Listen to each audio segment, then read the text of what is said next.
here. Hey, everybody, come on in. We see you out there. The chat is open. We're here. We're actually here and awake.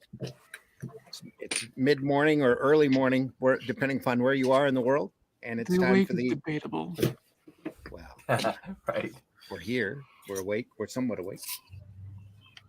And it's time for the Sunday Funnies. Let's. I gotta run the opening and then run a little disclaimer, and we'll be right back. Let's see. It's this one. Yes.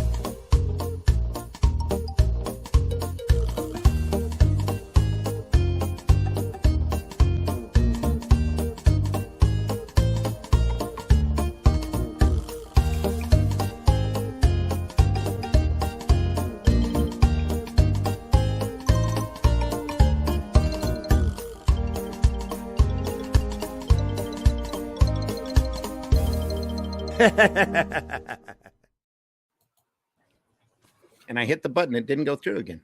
I always have that problem with this. The views and opinions expressed within the video content found on the Indie Comics Network are those of the speakers and do not necessarily reflect the views or positions of the Indie Comics Network or its sponsors.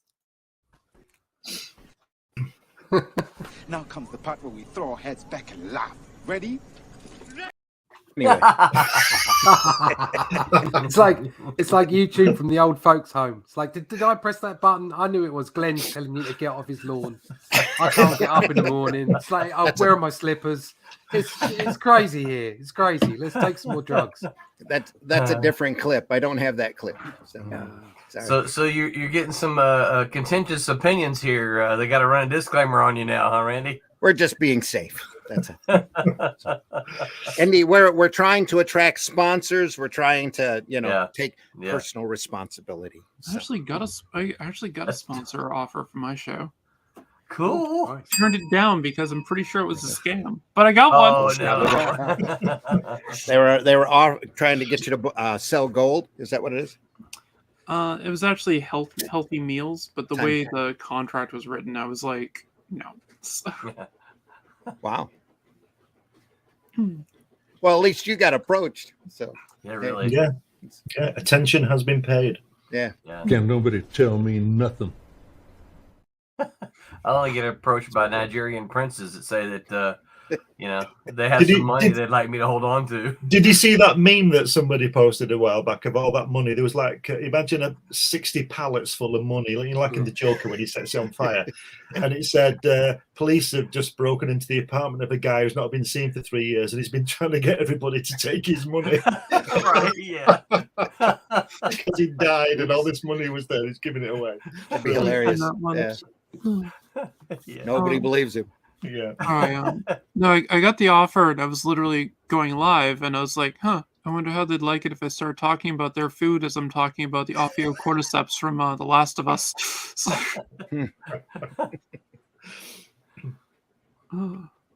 Why not everybody? Sorry. Didn't mean to no, it's fine. It's time for the Sunday Funnies. This is the 5th of February. Oh, my goodness. 2023. I know, right? I wanted to talk about our inspirations today. I got a email from somebody asking me to come to a book premiere at our local bookstore. I'm really glad I went. It's nice to, I'm nice to see it. But he told me in the email he sent that he would be honored if I would be there at his book premiere. Right.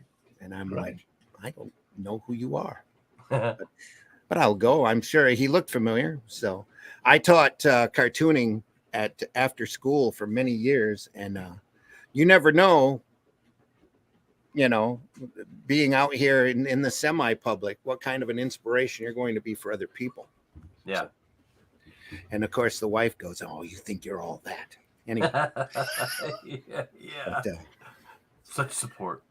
It's just it sometimes it comes back in the oddest and most unusual ways, and you go, well, okay, cool. I'm really glad I went, though, because there were a couple. I hadn't gone to that bookstore in a long time, since before the bug hit. And I actually got a book about a section of comics history that I really wanted to read up on. That I was really, when I saw the book, it's like, oh, I got to buy that. My budget's tight right now because I'm meeting my accountant next weekend and going over the taxes. So it wasn't Sean Howe's book, was it? The Secret Origin of Marvel Yeah. Comics. Yeah, I read that a while ago. Yeah. So I ended up. I honestly, I put conventions together. For back when I was doing the Flint Comics paper, I'd throw a convention once a year up here at our local Masonic temple and gave away door prizes. That was one of the door prizes I gave away. It's like, here, you might like this. You know, I see people hold up, and I don't know if the person, I don't know the author, so I'm not intending to disparage him intentionally anyway. But my problem with the book is that, you know, I saw it. And you know, Malibu Comics is part of the origin, part of the story, I should say, the story of it's a very long, long, very involved story. Yeah, and the Malibu Comics section was like 3 pages or something like that. There was so many things wrong in those 3 pages. Here's my problem with that: if you can't get that stuff right in 3 pages, what's the rest of the book, right? Yeah. You know, and that was my problem. Is like, well, I don't trust anything in the book now. If you don't have the information in these 3 pages correct, what else is wrong? Mm-hmm. So, yeah. Well, I went to a bookstore yesterday, and there was IMH. There was a book there, and it was something. It was called something like the best 1,000 photographs in history, and on the cover was a picture of Buzz Aldrin. Well, listen to this, that gets better. This, talking about getting it wrong.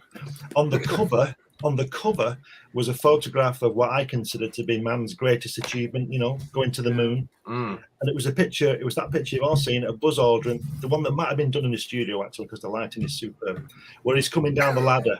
But it was printed the wrong way around. In reverse. So it was in reverse, yeah. So it was flopped, yeah. Yeah. So who's paying attention to that book? You know, well, obviously the cover designer wasn't. Well, you know, I mean, how difficult is it? But the flag looked better going the other way. Well, those list books like that are like the history, especially comics history, because nobody kept notes. Nobody expected comics to be the art form that it has become, especially renowned in other countries than what it is here in the States. It was throwaway literature. It's the way they always looked at it. I'll give you another example as well of nothing to do with comics and books, but there was a guy in Liverpool, right? You know, the Beatles came from Liverpool. You've all heard of the Beatles. And he was who? This is about 40 years ago, and he was commissioned to do old quartet. Used to be hot. He probably back during your parents' time. He was commissioned to do a like this bronze sculpture thing of them. Right, the most famous music quartet of all time. Mm-hmm. And one of the significant things is that I would imagine most people know is that Paul McCartney is left-handed. So if you see a silhouette, you can tell which is him. Mm-hmm. Well, this guy did them all right-handed. Oh no! And was paid £20,000 for this. And he was from Liverpool. Mm-hmm. So you think somebody from Liverpool might know things like that.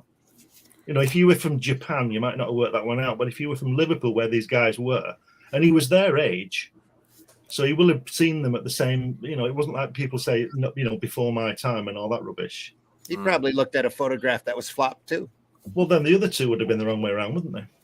Right? Yeah. Well, yeah. So he should have had John and George left-handed, if that's the case. Yeah. Listen, I remember seeing all kind of Beatles spoofs in Mad Magazine, and they always got it right.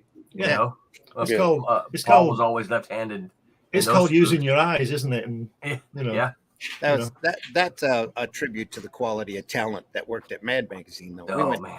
We went through that a few weeks ago. We went through a bunch of old 60s and 70s Mad Magazines. Just incredible. The thing was, though, that when this was pointed out, it was pointed out on the local news. This guy, reporter, said it, did the unveiling, and there it was. And he still didn't have to fix it. Huh. They left it, so it's wrong. Well, they'd already paid for it. What are they going to do? Too late. Well, they should have said to him, "Fix it, or we want our money back." Take it back. I want my money back now. That kind of work usually goes through a number of approvals.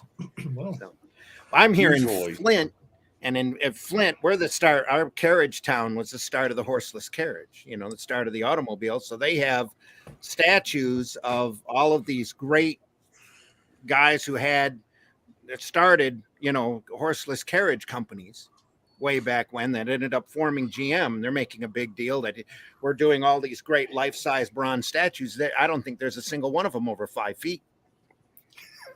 Not a one. And they all have horses. And that they're all in like overcoats and goggles, and they're all short. They've got the they're whole accoutrement. Yeah. But I'm like looking at them, going, "Man, those guys who started them horses mighty short." Should take a few pictures of me standing next to it. It's always wanted to do that for the paper. I didn't realize Henry Ford was such a short guy. They were all hobbits. Durant and it's evolution. It got bigger. All the guys who started GM. Henry Ford was down in Detroit creating the assembly line. Don't worry, we're going to start eating the boogs soon. We'll be back to being short again. There you go. I figure it's gravity. It's just pulling us larger. So, that and McDonald's. Scott. Oh my God. Oh my goodness. You know it's a great day. We get to see Scott and Mitch's dog. Here we are. Yes. Here we are. Do you ever go by without seeing my dog? I mean, he's on like every show. Hello.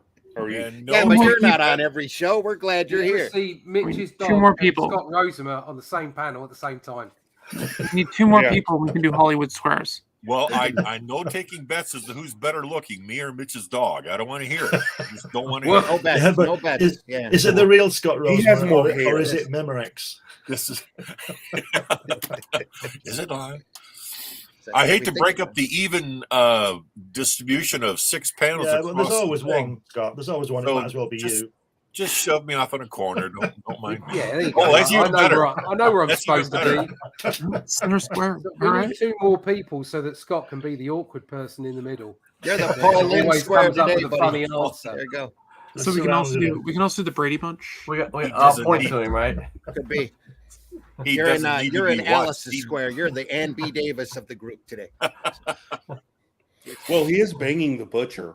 So, like Pauline's famous line. Is what? No. Banging the butcher. Is that some kind of? Well, that went to places. Yeah. Alice was dating. Pauline's famous line from the movie he was in with Arnold Schwarzenegger when he was told to watch for Arnold Schwarzenegger. When he sees him, it says he doesn't need to be watched; he needs to be looked after. That's a great line. Great. Well, it's a full house today.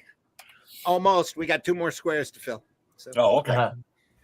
But we were talking about inspirations, where we were getting around to it at least, and who out there inspires us, especially to stay and work in this business. So, outside of our own insanity. That's a big inspiration. It is. Pretty sure it's my insanity. Yeah. Pretty. We all have to be a little bit crazy to be here, right? Yep. Yeah, mildly. My inspiration has always been Roland. He's always been my inspiration. It's probably why Brian K. I'm Morris to do this now, aren't I? Well, better 5 fingers than 1, I suppose, Roland. That's better. Giggity. Diggity. Yeah. Greetings, sinners, inspirations. I've got a list, Marv says. Efren says, he just has a couple of cats. Hello. Yeah, I think that's because my cat Rocket made his what are the cats' names? Yeah, Rocket. My cat. When we picked up my cat, first time I saw him, I said, we're going to call him Yeti. He looks like a Yeti. So we were going to call him Yeti, and he kept crawling underneath the furniture and coming out with all sorts of little dust bunnies and stuff. So his name has been Swiffer for the last 18 years. Yeah. Hobbs and Rocket. Yeah. Okay, thanks. Yeah. Rocket was almost Kelvin, but he wasn't supposed to be my cat. So he had the name Rocket before I got him. Okay. I could have probably changed it, but I didn't bother. If it fits, Why bother? Yeah, exactly. Why bother? I don't think he knows. Marvy's got a list here. Sherette Conan, Wolverine, John Buscema, Punisher, Mike Zeck, Spider-Man. Oh, excuse me. The other way around. Rahan is Sherette, Conan, Wolverine, John Buscema, Punisher, Mike Zeck, Spider-Man Ross Andrew, horror Bernie Wrightson, and Christian Rossi. Not sure who that is. Yeah, he's I know the name. He's worked with Wes Loker some. Current artist. Okay. Hulk, Sal Buscema, FF, Byrne. The list goes on and on. Yeah. No, apparently it does, Marv. Geez, make a longer list, why don't you? Yeah. Looks like Scott. Well, most people don't want to, so I'll take the job. My friend says, I like black and white comics, how they used to do the sound effects. I mean, the kind of letters. So I want to make it an alphabet with that kind of letters and to use it in my comics. Yeah, there was a Blambot, I think, had a sound effects alphabet. Oh, yeah. Yeah, I was going to say, Blambot does some great fonts for that type of thing. And he started releasing his brushes. Yeah. That he uses. And it's like, I'm tempted to buy them. Comic Craft has really got a good selection too. Yeah, that might be what I'm thinking of, because you see the same blam over and over again. Drives you nuts. Yeah, I know. It's the same blam with the L underneath the first part of the A, and you say, "Oh, you pulled that out of a font. Come on." Oh my god! and everybody uses it everywhere. It's crazy. There's so much variety to use, and they use the same damn thing. You know who my inspiration for sound effects is? You'll probably never guess unless I told you. Artie Semick. No. Jim Aparo. Who? Jim Aparo. Okay. Oh, really? Oh, Jim Aparo. Brave and the Bold for decades. DC for decades. Phantom for Charlton. Just you go and you look at his. I've always marveled at, because he does everything on his stuff. He doesn't letter, but he'll do the sound effects, the penciling and inking on his stuff. It always amazed me how he incorporated sound effects in. Yeah, beautiful. That's mine. That's mine. There's a big boom right there. Yeah, mine is Simonson Workman. Yeah, self-promotion here. Right. Glenn. Why not? No. And of course, we've already discussed this before, but the true master of the sound effect is Don Martin. Well, of course, yes. Yes. No question. Of course. No question. Oh my God, yes. Always. Yeah. First, second, and third, isn't he? Yeah. Everybody else comes in. Remember, Glenn, the whole panel is a sound effect. Yeah. Oh, I like those. Yeah, I like when that happens. Yeah, that's fun. No self-promotion, Glenn. No, don't. It's an Arrow comic. Look at that. Anyway. Fantastic. Oh, that's that Scott Roseman guy. No one cares about him anyway. Yeah. He might be listening. I won't guarantee it. I doubt it. He's never here. If only he was here. Only his ghost. It's just a cardboard cutout of him he puts in front of his webcam. Don't give him any ideas. He'll do that. Yeah, exactly. Check out some of this old hand lettering. The sound effects. Yeah. Well, Ooh, that looks awesome. Yeah. Zack. Kabam. Scam. Great stuff. It was fun stuff. That was all hand lettered. It was great. No, Artie Semick is my go-to guy for lettering. That's I love this. Yeah, him and Sam Rosen. There's not a lot between them, is there? They were yeah. I mean, they were staples. They did everything. Yeah. Hang on just a second as I keep forgetting to change my Facebook around because they keep locking it private every time I go on StreamYard. Lori said it was okay. He was going to check it. Oh, okay. Anyway. All right. That old silly Facebook. Come on in, everybody from Facebook. We know you're out there. Come on in. We're talking about our inspirations. So, there's a group. We got chicken salad sandwiches to go around, so come on in, grab one. some lovely artists. God. There you go. Yes. Great on them titles. Yeah. Fabulous. Absolutely fantastic. amazing. Glenn, is that Sam Rosen? No, that's Artie Samick. That's Artie Samick. Yeah, look at that. Loved his stuff. Loved his stuff. It inspired me to do my own lettering anyway. So yeah. Allison has some. Yeah, I've been looking a lot at Russ Wooten. Who okay, yeah. For Daniel Warren Johnson. So, look at that progression of the R's. Isn't that awesome? Yep. Yeah. Beautiful stuff. Has everybody been citing their inspirations for just about everything, or Oh, we No, just got started before you all showed up, started. Scott, and then we had to stop everything to welcome you aboard. Sorry, Mitch, I just had to Mitch is dig here. out some hand lettering. But there you Yeah, go. look at that. Lovely. Look at that. Oh Really man. good. Oh, Bang. Bang. That's the way to do it. Yes, it is. Is that your Crunch. lettering, Russ? Yeah. Yeah. Oh, nice. Oh, So, I you know, love the that's the actually- debris coming off the word crunch. That looks That one, awesome. yeah, that's something we talk about sometimes. He's, jumped in. My group is like, you know, the difference between the sound effect when an artist does it, which clearly Russ has done here as part of his panel design, right? Yeah. Or when a letterer just tosses the sound effect, you know, I say tosses, you know what I mean, but when they're doing it with the balloons and you add the sound effect on top of it, I always prefer the way Russ has shown them right there when they're designed into the panel. I just think they look more natural and better. Now, there's a more organic feel to the layout of the page. I love that. I love that. Dan, what couldn't understand his last name? Not sure. Well, you know, Roland, the guy, one of the letterer who's probably the best at blending the sound effects or the lettering into the art is, I would give it to Tom Orchikowski. Yeah. He did he's phenomenal. He was very much into spacing it just right and incorporating it into the artwork and not just plopping it on top of it. Yeah. I mean, lettering is a fine art. And, it really is. And sound and placing the sound effects. I mean, I've just got a file copy back of a well-known brand, and let's say that the lettering is perfectly adequate. Is that Oh, you didn't want to say who it was because no, it was no. Yeah, okay. It's perfectly adequate. It's really nice. Okay. I thought maybe you were under another NDA or something. No. I just don't want to diss on anybody. That's all. I hear you. That's good. It's perfectly adequate. It works, okay. But as the artist, I can look at that and go, well, "Why didn't you put that bubble there?" Yeah, there's some real estate there that you don't need to see. Yeah. Why didn't you put the bubble there? You put it over the leg of a character. Right. Do you know? It's like, and I think that's where the difference between a designer or a layout artist and someone who's done lettering for their career shows up. Yeah. Oh yeah.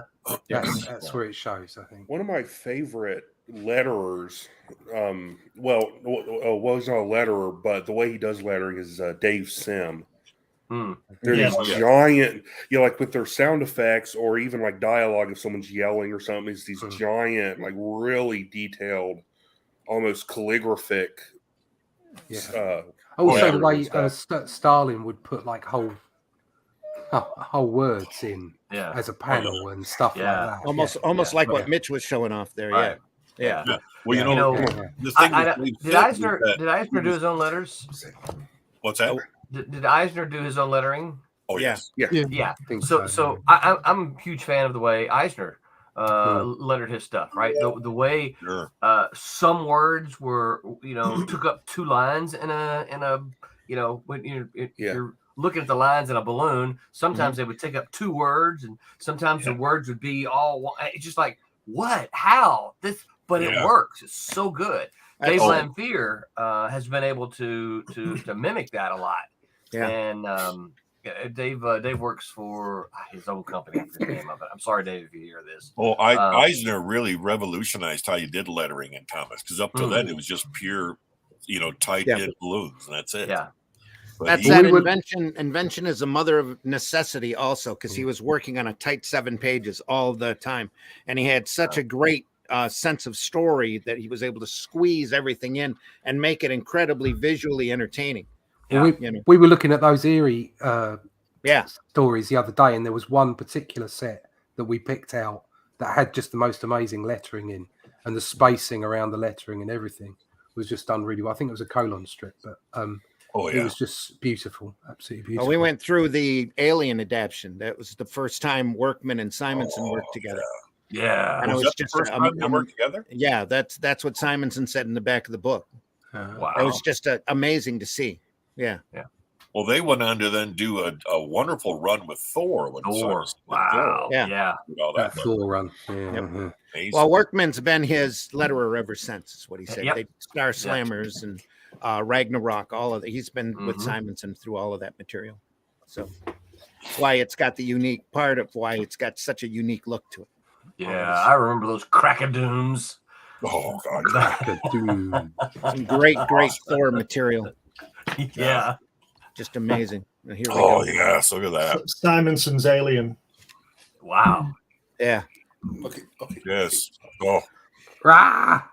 Just that's a great book. Yeah. When we showed the black and white one that Randy had, it was incredible. I've already passed that back to Jason. So right. I don't have it in my possession anymore. You know, Mitch, you were saying about Dave Sim. One of the great things about the way Sim. Oh yeah, isn't that awesome? The thing that Sim was so good at. I do still have the Manhunter book though. Oh, we've got to do it Friday. We'll go Is through that that in a couple weeks. when Dave Sim would do the lettering on Cerebus, he would do things. He would accentuate letters and sizes, spaces, so that if you read it and put the emphasis on what the letters seemed like, it was like reading a comedy skit. It was like somebody performing in front of you. Yeah. Well, as all the panel will know, I'm really boring, but I go on about lettering all the time, and I think it's part of the page. And I think it has to be there, and I think all certain people on this panel are slowly learning. We're doing somebody's nobody taking the hook. Luke is doing a video on how to properly use an Ames lettering guide because there's so many people out there who aren't aware. Oh, I can't believe people are asking about that because this must be it's as easy as falling over. But it's becoming quite requested. Yeah, there you are. We were all showing off our Ames guides earlier. Yeah, there. Now you got Glenn inspired. Here you go. I got mine around here somewhere. Give me a minute. Yeah. Mine. Sorry, I'm probably the only person here that doesn't have one. So mine hasn't I always been used a used graphing ruler. 20 plus years. You need to get one, Mitch. I'm one of those crazy artists. I'll be getting back on my snowboard soon. Snowboard. Or as Randy called it, a skedoodle, or what was it? A what? An Ames lettering guide. Here's what I use to guide my lettering. I use one of these. It just gives me all the straight lines I need.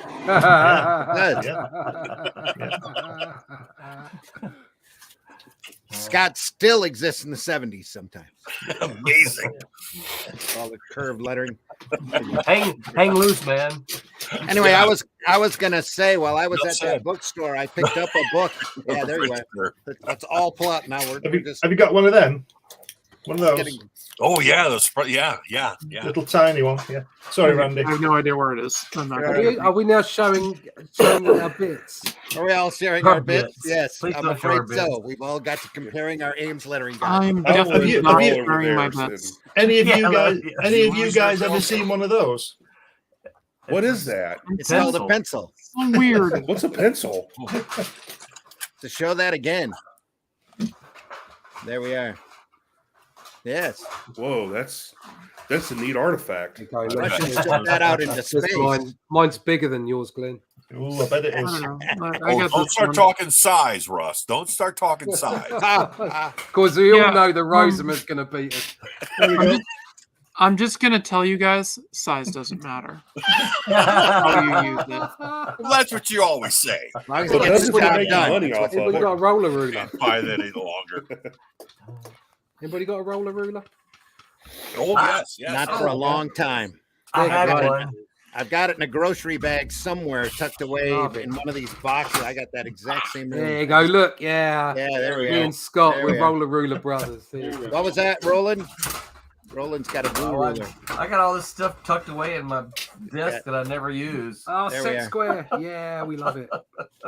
And we got one of these. Oh, wait. Go ahead, Roland. I don't want to cut you Oh, off. no, I'm done. I just Anybody I got don't one of use this these? stuff in here anymore. What else do I have in here? How about one of Like- these? You like movies about gladiators? No, that's Right, I've been in the men's changing room. Check it out. That's what the hell is that? You know, What is I have that? no idea. I bought it somewhere, and It just I looks have good. No idea. Someday it's going to come in handy. He knows it. Someday. Smells it well. Yeah. It's a coaster, as far as I'm concerned. There we go. Well, I got the rare Kubert School T-square. Wow. Oh, wow. It's got his face Oh, on there it you and are. everything. It does. Look at that. That is awesome. That is cool. Okay, Allison, fess up. You use that to scratch your back, don't you? That's what I just. I don't know. That's what I do with mine sometimes. Oh, now see, Man, size doesn't matter. That's a Sure, look at that. There we are. Look at that. Oh, I don't use one of those Always anymore. handy. That and about the last 10 years, it's about all I've used it for too, is a back scratcher.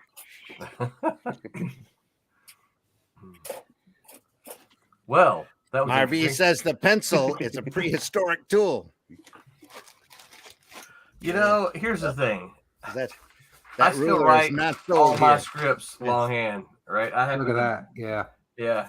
Here's my pencil, and I still write all of my scripts longhand as my first Roland, draft. you've Spiral, learned how to spiral write? notebooks.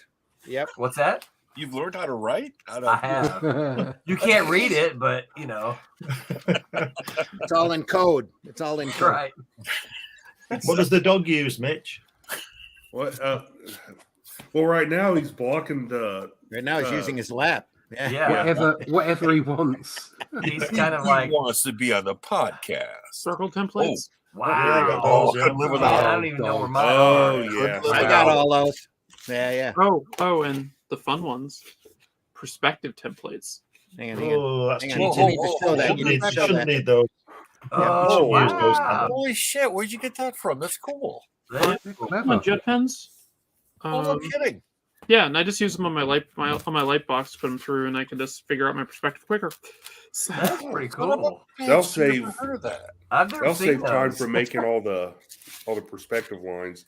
We've gone from being an inspiration forever. show to being tool time. Tool time. We were, Randy, we were always tool time. Hey, tools inspire people. there we are.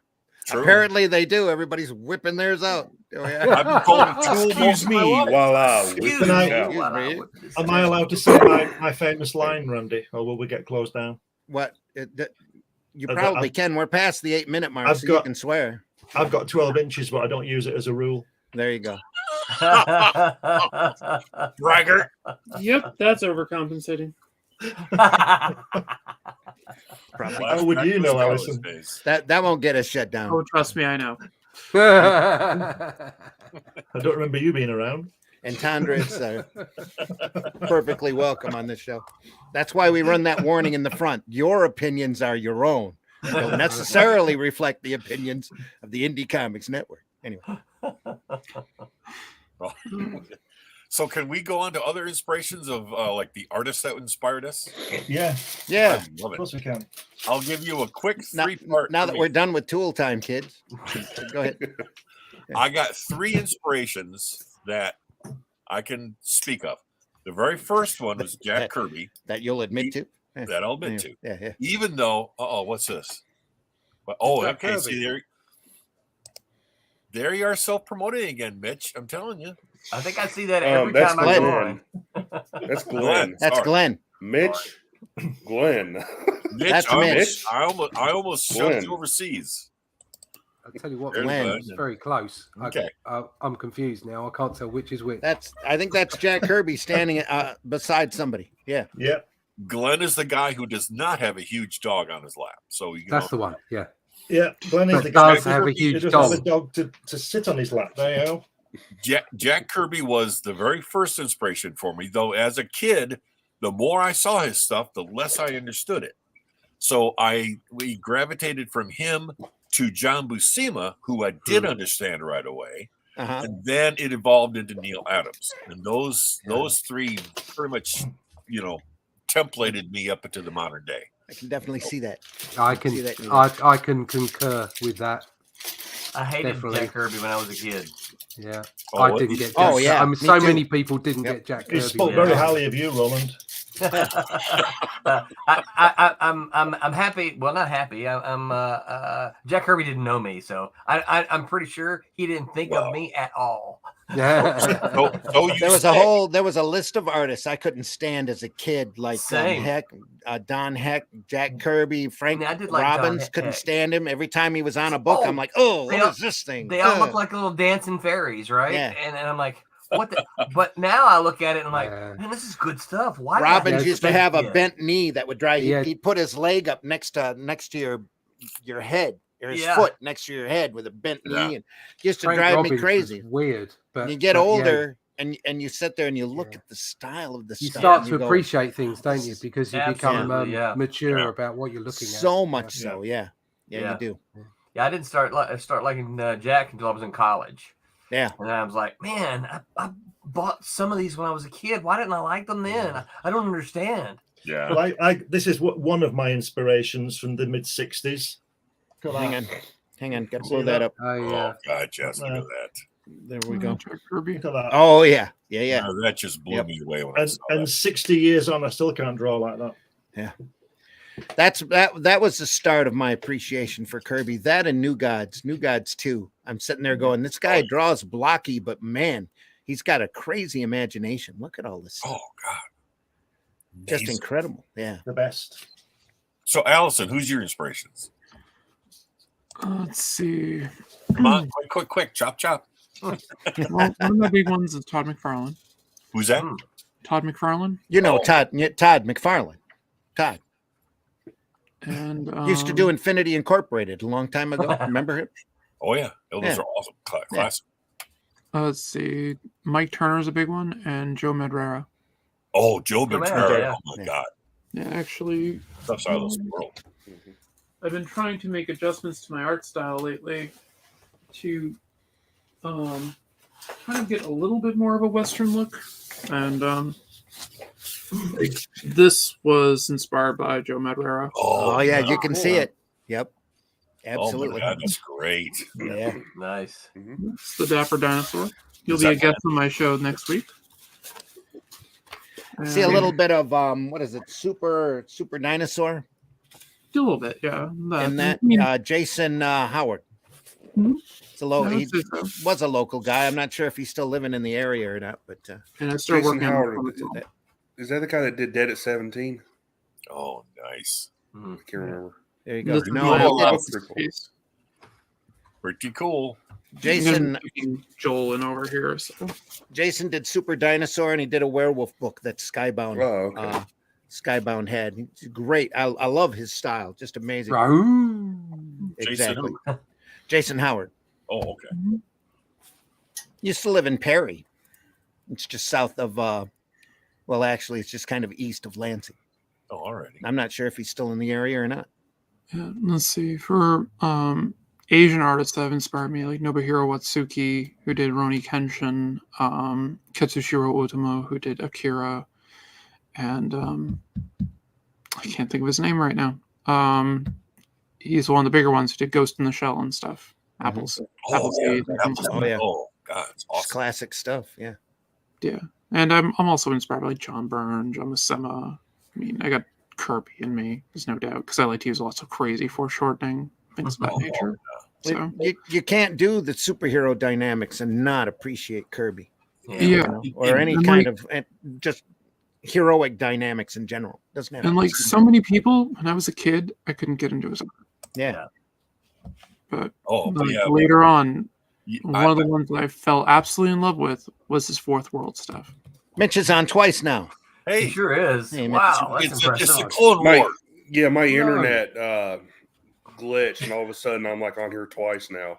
I'm No, it was a removing quantum the glitch. one that's not moving. Ah, God. There we go. It's a transporter accident. It is. Must have been. The Matrix glitched. His twin was there's asleep. Two of them. It does happen every once in a while. But it takes a certain amount of sophistication to really pick up on Kirby. I mean, you have to kind of understand a lot about drawing to really understand how genius he was. I didn't start to appreciate him until a lot later on, and Me too. about the same time as I started to appreciate Mike Mignola, and I think for similar reasons, because they weren't like everybody else, and you need to have a certain maturity. When you talk about maturity, I think it's about appreciating other people's styles and other things and things outside of your box, outside of your frame of reference, to start really sort of appreciating that kind of thing. And There we go. Kirby came along for me about then. There we go, And, Marby. Virgil Finlay, Alex Raymond, Oh, Jeffrey Catherine Jones. Yeah. He's just got like a huge list.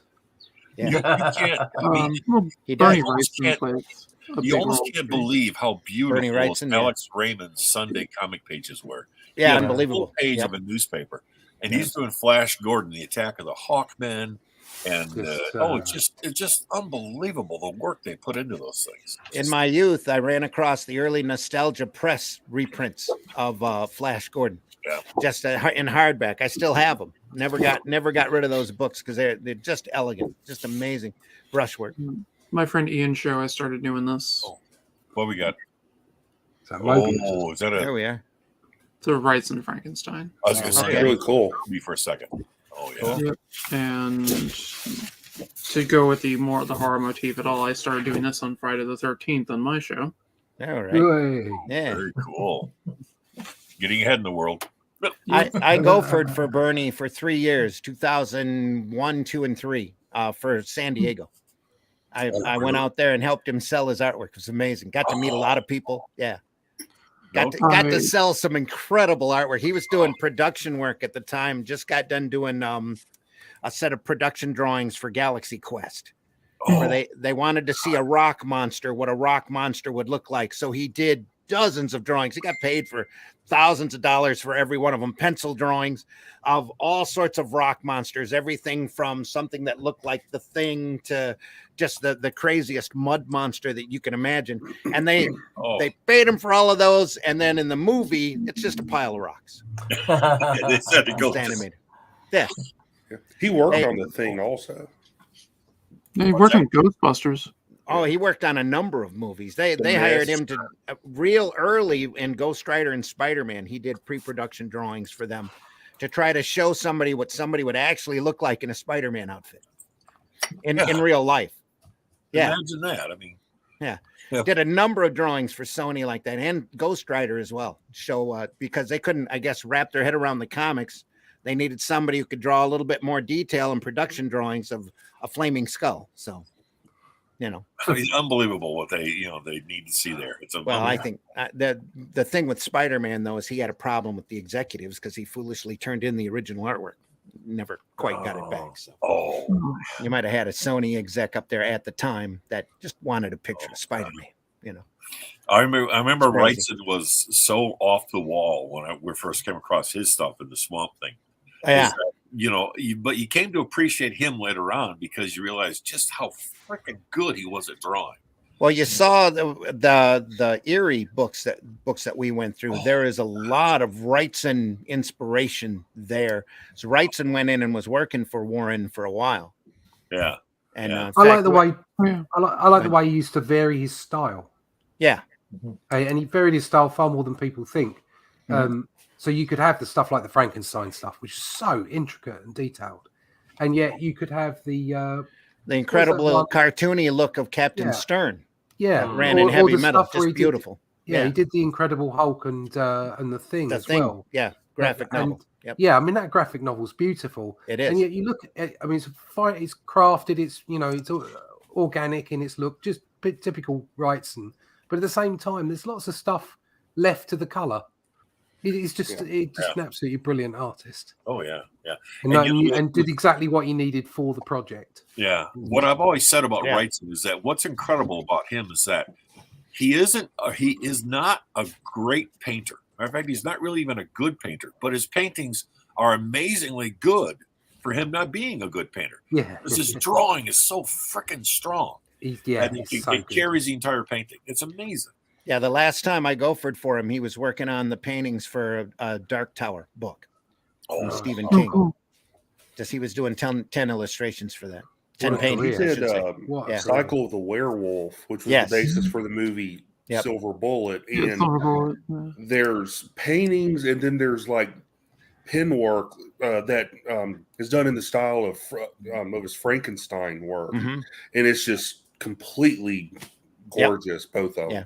But night and day, and as far as looks, and it could have been done by two different artists, really. Yeah, if you didn't know, what his styles looked like. Exactly. And the stuff for Warren, I have the Creepy collection, and so many of the stuff he did there, he would change the tools that he make. Like he'd use brushes for one story, then he'd use art markers for another one, and quill pens and technical pens, and they were just completely different that was kind of the cool thing looking at them Eries, because these guys were doing short stories. Like we watched Joe Orlando go from a completely commercial looking style that was almost Al Williamson over to a real cartoony look, almost like something that you would see in Mad Magazine, all within a process of a couple of issues. And he was doing a story an issue.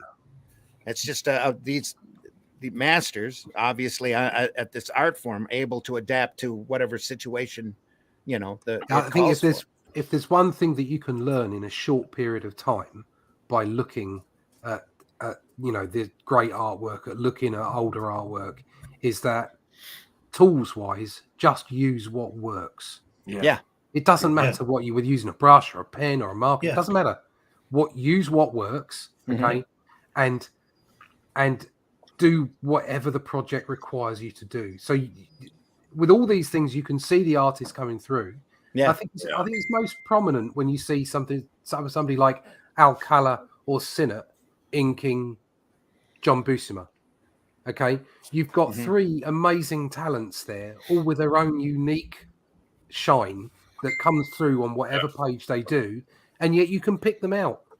You can pick out John Buscema's pencils through both those inkers, and you can pick out what those inkers are bringing to John Buscema's pencils.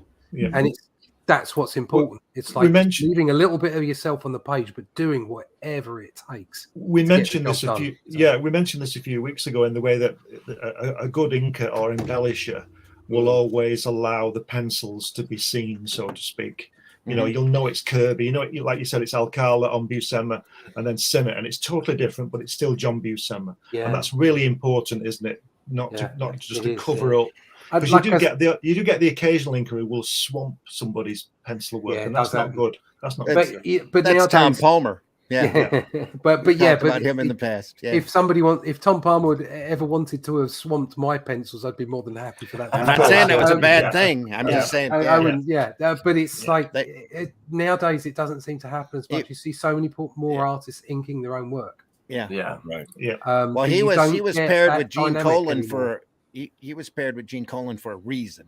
That's because Gene was a powerful penciler and he was a powerful inker, and you could see both of them come through on that work. They needed to each be that good in order to work together. A lesser inker just did not know how to do Gene Colan's work. I mean, not at all. No. The best inker. Again, we saw a piece from Gene Colan. He was actually not just inking, but he was doing washes over the top of his black and white work, and it was just incredible. Well, the Nathaniel Dusk, the one he did in colour on his pencils, have you seen that? Yes. You've got to check that out. Nathaniel Dusk. I think it was a 4-parter in the 80s. I think it was 6 or 12. Yeah. Okay. Issue series, I presume he coloured it, but it was colour over his pencils. Right. And it's the most amazing work. It's wonderful. Oh, it really is. That was a great series.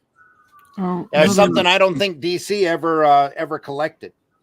No, but the thing is, I want to embellish what Russ was saying. That I agree that you should be willing to use whatever tool, whatever instrument you need to do to make the inking work. And as an inker, you need to embellish what's going on. Oh yeah, look at that, and not overpower it. It's embellishing. And the thing is that even as you use whatever tools that you need to, I would add 2 caveats to that. One, I think you should get as good a quality of that tool as you can get. Mm-hmm. And 2, make sure you master it before you start using it. Because, you can use a paper clip to make whatever, but make sure you're really, really good at using that paper clip. Yeah, because if it's just because it's a unique tool by itself doesn't mean it's automatically going to work for what you want it to. So great, whatever tool you need to, but get a good quality one and master it. Yeah, there's that old saying, isn't there? A bad workman blames his tools, but I have a caveat to that. But a good artist will have the best tools. Yeah. Yes. You know what I mean? So it runs with it. So you're right. You need to use the best and master the tools that you can. I would give advice to young kids come up to me at shows, and I would say get a brush and all this, and they would come back the next show and they would have this terrible drawing, and they showed, and they got, what they did is they got brushes like from Walgreens or from some thing, these crappy little synthetic watercolor things. I said, no, you need to get a really good brush. And they were put off by knowing that a good Winsor Newton at that time would cost $12-15 versus and there's a reason for that. Yeah, but you keep it in shape and it lasts ever. Oh yeah, at least a year, long 2 time. years. There we go, Allison. What is that? It's a Winsor Newton Series 7. Number 2. It's either my 3 or I'm not sure. I have to pull it open to really look. I have a 3 and a 2. I have issues with dipping. I got the other one right. Yeah, me too. I know. I'm not a dipper. Says that. I'm not a dipper. I've never liked it. So especially when I'm eating. Yeah. Anyway. Yeah. So the idea of having brushes like these, oh yeah, those, which are great. They really they act just like a brush. Sure. And I don't have to dip with the buggers. And I refill and keep the ones that I want. You have to get the good one of those too, or if you squeeze the body of that pen, you end up getting. Well, what you have to do is you actually have to, in order to make them properly refillable as well, you have to cut out the refill, take it out, put it back in again, and then the ink flows far better once you've fiddled about with a refill. Definitely. Once you've fiddled about with the cartridge, and so I've got multiple brushes there. I've got one. Where is it? The Pentel isn't bad. I got a really expensive Japanese brush, which is great. This one, Fudensaki. It's a what? Fudensaki, is it? Fujisaki? Yeah, something like that. Anyway, is that synthetic hairs or natural hairs? It is synthetic, I think. But I can't get the thing to flow properly. It just won't flow the way I want it to flow, and the Pentel brushes do. So. I've gone back to the Pentel brushes now. The ones with the sable hair that they have of the Kuretake they flow really good. I use one of those. Yeah, right. For the natural hairs. Yeah, then it's like that's why I have the 2 sable hairs at the different sizes, the 2 and the 3. Is I like the way they hold this one's bloody expensive, but it's the most expensive brush I've got. But it just won't flow the way that I want it to flow. Weird. So I've gone, like I say, I've gone back to the Pentel ones, but it's like whatever it takes.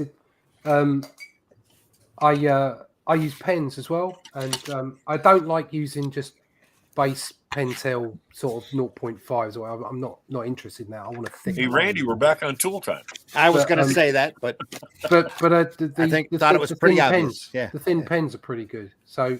But it's like back, rolling it back to what we were talking about instead of getting into the detail of tools. Just looking at that old artwork, looking at artwork done by those guys, you can see they did whatever it took. They did whatever it took to get a great job down on the page. Yeah. Gonna make me relabel this episode Tool Time. And we'll have to do an episode Tool Time. I'll go into my inspirations. There we go. Your inspiration. One of my favorite tools to use. Oh, wait a second. Wait a minute. Before we do that, there's one last bit of tool. There we are. Tool. Oh, I use those to clean my eyebrows. I just look at this. I learned how good a toothbrush was, in all honesty, from Joe Rubenstein. I tracked him down and I said, "How do you do such great stars?" He said, "Toothbrush." Yeah. What? I clean my teeth regularly. Yeah, get yourself a toothbrush and just. Well, my wife Helen's making me some quill pens from some peacock feathers, so that's going to be interesting too. Oh, there we are. That's mainly what I ink with is quill pens. Yeah, so I have one other artist. Yeah, I have a set of those. I have one other artist that he's more modern that has been really pushing me in ways. Is Daniel Warren Johnson. I actually started experimenting with other tools because watching his live streams and stuff. Okay. Mm-hmm. Oh, no kidding. Sweet. The person to look up if you want to see somebody using a pen, a dip pen. Sorry, Russ. Sorry. That is so amazing at it. Use the word inspiring. That way it'll fit into the episode a little. Yeah. is Moebius. If you ever see Yeah. There's a little footage of him on Mobius? Captain or a Lieutenant Blueberry. Yeah. It's unbelievable how the pen just flies across the paper. It's And just, he letters with it as well. Yeah. yes, He does the word balloons with it. Oh, So, the guy was so masterful at doing that. Unbelievable. I was going to But he say had done it for so long and done so much work on it. Yeah, So he I was going to just say a master of the tool. Yeah. The inspiration for all this that we find is often our downfall, because it often just makes you want to go and cry, doesn't it? Because these guys are so good. You know, only if you let it intimidate you instead of inspire. Yeah, you can't. You've got to. You really have got to say. I mean, they are intimidating, and it's easy to sit there and look at your old artwork and go, "Oh my god, this is so bloody awful." But that's you got to go beyond it. You just got to keep pushing. Use it as inspiration and keep pushing. Yeah. I look at my stuff all the time, and I'm like, wow, I'm so much better than I used to be. Everybody who's an artist does that. Absolutely. I mean, and that's the alternate to what I was just saying. Instead of just putting yourself down, you say, "But look how much I've improved. Look where I've come from. Look where I've gone to." Yeah. And you should always be prepared, because it's the job that you've done, it's the work that you've done that you hate the most, that people are going to bring to you at shows to sign the most. Oh yeah. Oh god. That's the way it works. You need one of those. It's like you bring up a book. Will you sign this? And I'm like, ew. I did that. I had a page of Champions and brought up both John Byrne and Bob Layton. It was penciled by Byrne, inked by Layton. Both of them cringed when they saw it. You like this? Oh, I'll sign it anyway. Really? Here you go. Yeah. They're almost the exact same words. On this. What I liked was that Glenn just gave a demonstration of how to bend titanium bars. I mean, he's a look at this. Look at that. My name is Ben Grimm. That's a flexi curve. That's fantastic for doing lines. Oh, you just do what you want. I used to have one of those. I used to have to draw everything back before computers. When you can't get it off the French curve, get it off a flexible ruler. Yeah. I used to have to draw layouts for retail brochures, and you'd have to draw all the products in the brochures, because then you'd have to art direct it for the angle and everything of the products. So I actually had a library of items in my mind, as well as how to put the model into the situation. Did you try to do dramatic proportions in order to keep yourself occupied? No, you didn't do that. No. It was pack shots. It was like here's a pan and a woman holding a pan. There you go. Mm-hmm. Oh god! Buy this pan now. It's 20% off. Allison, Roland, you have any inspirations? Oh, yeah, absolutely. My earliest inspirations were might be some of the obvious ones were Stanley, Stephen, what did he inspire you to do, Roland? Roy Thomas.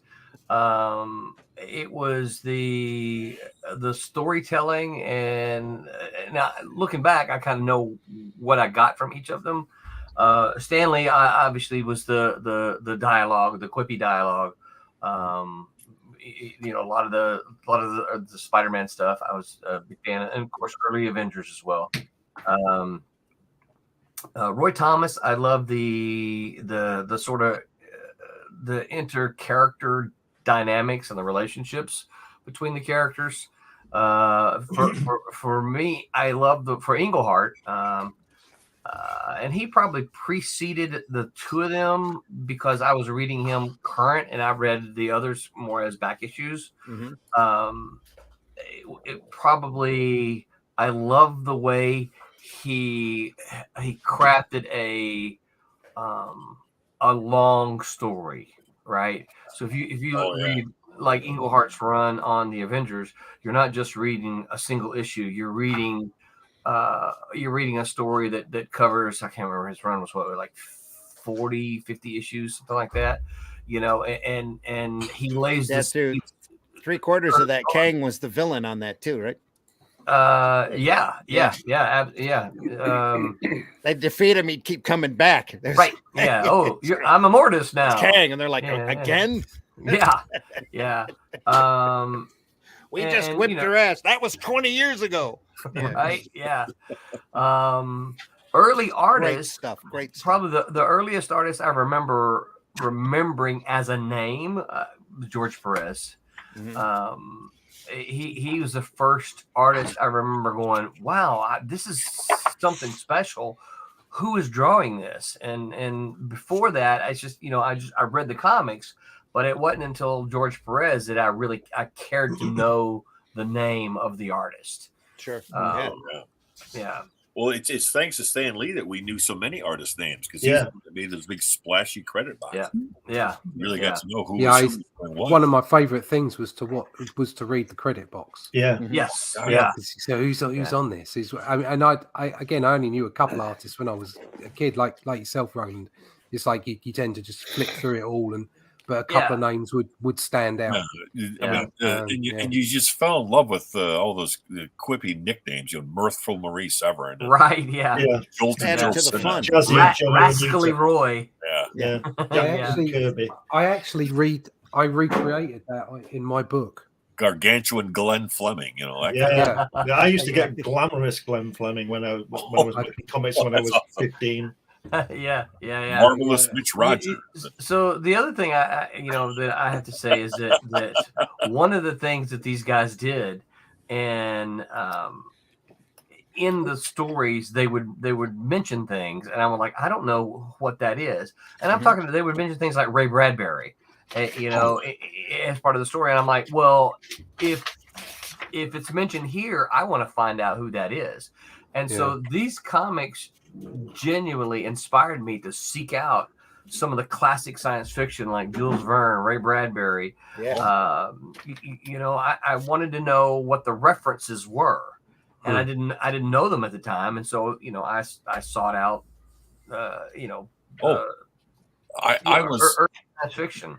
It was always a huge treat for me to come across the occasional rare comic that was written by an actual science fiction author. Harlan Ellison wrote this incredible issue of the Hulk that I remember. It was just amazing. And there was another issue of remember those? Oh yeah, those were awesome. Unknown Worlds that Marvel did introduced me to a lot of science fiction. They were the gateway drug. It was the gateway drug to novella science fiction. That's why Bradbury didn't charge a fee for them taking his stories over at EC, because he knew he was growing a readership by putting his name on it. So let me show you this. Wow. This is from 1969, when I was 14. Right, I created this character. Right? And look at the credit. I used to do it with my friend Ray, and Ray always had some money. So look at the credit there. Rich Ray Ellison. What's that nickname? Glenn, is that Mince? Glenn what? King, Fleming? King Fleming. It says. King Fleming. And then Fleming. And then another one. There's the glamorous one. Can you see it? Oh, hang on. Not quite as slick as Glenn's. This is how mine. Nice. Russ Black Raging Rick Hospital. That's where your terrific Tim Quinn. So there you go. That's awesome. Well, so I actually put them in because I wanted that book to be. Those books are a love letter to that period of time, without doubt. Yeah. So whatever I do next, I mean, me and Randy are talking about doing other things. It's going to be completely different. So I'm going to have to come back to it to do the third book and go back into that style, although it might get meta and I might change the style. So the first one was very much a sort of a Kirby-esque Buscema, maybe Sinnott kind of style. The second one has gone a bit more Stalin. So the third one, so you're going along in sort of decades. So I might kind of go a little bit more sort of Image comics in the third. Oh one. wow! Yeah, and so you've got like this meta because something happens at the end of the second one which could change everything. So it would be like I feel the reality has changed, and so I can draw it slightly differently. With this issue of Errantry, Russ, this was originally done back in 1980, and I redid it just last year, and it's wonderful to go back and revitalize some of those older ones. Yeah. I think it's fun to play with the concept. It's all like it's like breaking the fourth wall without doing the look to the camera. Mm-hmm. Yeah, by playing with the meta of the production of the book. Oh yeah. So the books themselves change slightly as they go through the trilogy, and you get to see you kind of get to feel that something's changed, and it's like the world has changed, but that's because the style has changed. Yeah. So it's not going to be a radical change. There's still going to be a core to it, but something's like, but whatever me and Randy do next will look completely different. But yeah, I used to love looking at the credits. But I think the first name that jumped out to me would have been John Buscema. Oh, yes. I would say, as far as inspirations are concerned, it's got to be John Buscema, Joe Sinnott, and then moving straight into Steranko. And then there were a whole bunch of people around that. What I didn't realize was that Steve Ditko and Wally Wood were my first ever inspirations. Because I used to copy pictures out of Stalker comics when I was very, very small. Yes. And people even mentioned to me, "Oh, there's a little bit of Ditko in there." And it's like, what are you talking about? Yeah. But these things stay with you forever, you know? Yeah. Well, and then the next name that I would remember, although I don't consider that my work has any similarities to his whatsoever, would be Brian Bolland. And Gibbons from the UK magazines, because I would be aware of their work and know their names.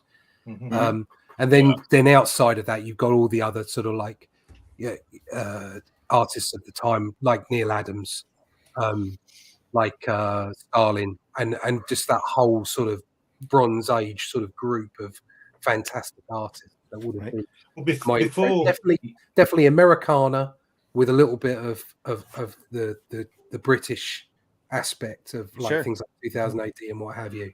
Yeah. So I was not as affected by European comics as I should have been. But I was very much aware of a lot of them, but it was very much Americana for me. Yeah. I remember as a youngster realizing Neil Adams is one of the early names I remember, and part of the reason I remember that is this was before I was really kind of into all the who made them things, right? I was trying to buy back issues and of the Avengers, right? The Avengers was the team that I loved, and he had that run around 90, 96, 93, 94, 95, 96, right there, and they were expensive. Yeah, they were more expensive than the ones around them. And we're talking, this is a long time ago. So if we look back on the prices today, we're like, well, you should have bought them. Yeah, of course I should have. What do you mean $6? Yeah. Come on. Exactly. Yeah. But this was holy crap. $2. This thing was only 35 cents when it came out. Yeah. I asked the guy, I'm like, why are these so expensive? And he looked at me and he goes, because it has Neil Adams art. And I'm like, oh, yeah.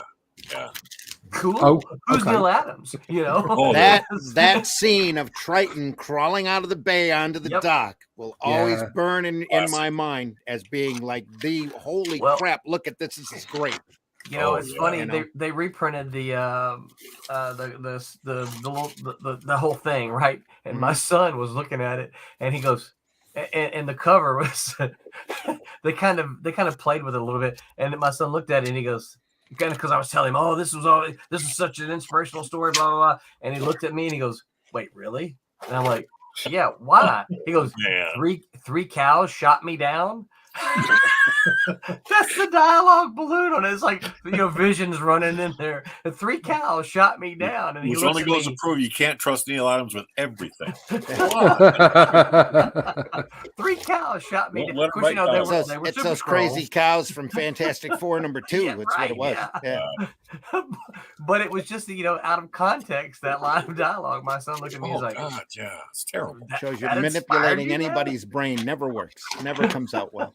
Even when you turn them into cows. The thing is, I remember Neil saying in some interview that he thought that was the most hilarious thing. Yeah. That, 3 cows shot me down. Oh, it's so great. All right, fine. Dialogue on the cover is simultaneously the best and worst thing. Oh my God. Yes. Listen, depends on how it's done. So I agree with you, Russ, but I think it's so good that I have made it a point. One of the things, I thought I might have one here. I'll have to dig it up. I have decided that I'm going to put text on all my covers. Love it. Absolutely love it. So few people are doing it, aren't they? Right? Yeah. I look at the cover and I'm like, I don't know what that is. I mean, it kind of looks cool, but what is it? And so many covers. So many covers. When I was a kid, that's what got you into the story. They're just Yeah. pinups. Yeah, Yeah, it's, so And many- it's like, no, and I don't want to know know if what's you going on noticed. in the book. If you're going to Especially do these floppies, crazy variant covers I'll show anymore, you it's just a something. piece of art. A lot Yeah. of times it's got nothing to do with the story. if you're gonna Yeah, if you're gonna do floppies, okay, if that's what you're gonna do, and you're gonna Yeah. have periodicals, then make it so that they are, they're story driven. Mhm. I like to see that on the cover. I don't think it works on graphic novels. I don't think it works on larger formats, but it's certainly on periodicals on floppies. It does Yeah. work. Yeah. So, yeah. Yeah, I try to one have of an the action worst- scene.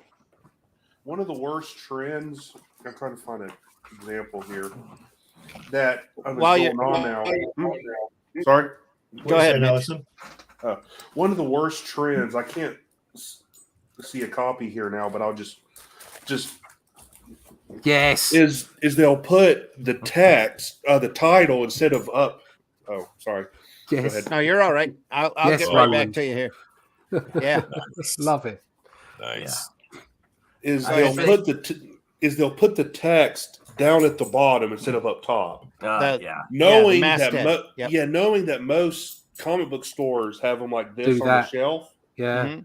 So it's like, why? I mean, that's Well, one of the my thing biggest I pet discovered peeves. back in the early 2000s, if you're working in the independent market, the retailers don't buy you to put you on the shelf. They buy you to throw you into a pull bag. Yeah. We have us mainstream. That's the way that Diamond publishers I'm programmed seeing these this. retailers to think. Marvel, DC first, then these indies. Also, Just get them if you have to. Also, you've now got large corporates and large publishers with design teams Yeah. who don't read comics. So you might have an art director that will come out and go, I've got this really good idea to do the range, and we're going to put the insignia here, and we're going to put the graphics here, and we're going to do this. And it's like, yeah, but it doesn't work for a comic. No. Yeah. Because there might be a great designer, but they're not great at designing comics. I'll show you a cover now that would have been absolutely ruined with a speech bubble on it. I'm going to prove the point where you shouldn't put that sort of stuff on the cover, and I'll show you. Impossible. Oh yeah, that's true. Oh, Well, the illustration speaks for itself. Well, okay. So also, where soars the Silver Surfer, right? So, you've got text on there. Yeah, I didn't say text. I said a speech bubble. Oh, and my argument is text. Right? Yeah. I like speech bubbles, but my argument is text. If I've just got an image and a logo, yeah. Sometimes, I mean, it's not always clear what it is. You I like think to say, the point- well, my idea is clear. Everyone knows. Well, there's a big clue at the top that says Fantastic Four or Spider-Man. No. or I Mr. think the point Miracle. is story. I think the point is story. Exactly. Okay. Yes. Even though that didn't have a word bubble on it or whatever, Roland's right. It did have a subtitle on it. Okay. Mhm. And the power of the illustration, that's not what I the was power pointing out. of the illustration was enough to drive the story of the book on the cover. And yet, staying with the same title, you go only, back and only look at Kirby could do that. Yeah. You go back and look at FF1. If that Well, didn't have the word balloons on it, and nobody you're would also have an talking- introduction to the characters. You're also right off of talking the cover. about Fantastic Four and Spider-Man. Everyone knows Yeah. those. But if you Yeah. pick out a random independent comic that is a title that you've never heard of, and there's nothing on there but a title and an image, how do you know what's that book's about? You Yeah. don't. You need something on there. I'll go back to my original statement saying they are simultaneously the best and worst things. Yeah. And I think they're peculiar to comics as well. Yeah. It's And it's very much a peculiar thing. I love speech bubbles or text on the front of a comic book. In my opinion, there's if it a makes reason- you pick up the book, then it works. Yeah, exactly. Anything. Yeah, However, however it's formatted, what's on it. If it makes you pick it up, Yep. congratulations. There's a reason why the Archies were made the way that they were. They all had that block of color up on top because that's what you saw off of the magazine rack. Yeah. Yeah. You saw that and you read Betty and Me from a distance, It's also kind of your tear line, right? And then the joke below was just an add-on to get you to get the book in your hand. Yeah. very poor joke on that ad. I think that's a great joke. I don't think that's the joke they thought it was. No, though, it when wasn't. they put it on. most expensive comic in the Archie series now, just because of that joke. Yeah. Editors who had absolutely no idea what lingo was at that time. I know. No idea. Well, And EC Comics did the same thing during that time. Yeah. They would do the block of color with the title, then the piece below, and usually lot on of the a left lot of side. a lot of the comics there did that because they had to be looked at from the newsstand, and at the time the newsstand was crowded with comics, so they had to have it. Yeah. And down the left side, you also had the three witches. Well, the narrators. So, Yeah. Also, you had the genre here too. Yep. Horror. True. Yeah, because they had the crime, they had the science fiction. Because sometimes if they sat on a rack, they'd sit overlapping each other. So if you saw horror there, if you wanted a horror comic, you were more intent to pull that. Yeah. They were designed where you could shift them sideways like this, or top and drop bottom. them. Yeah.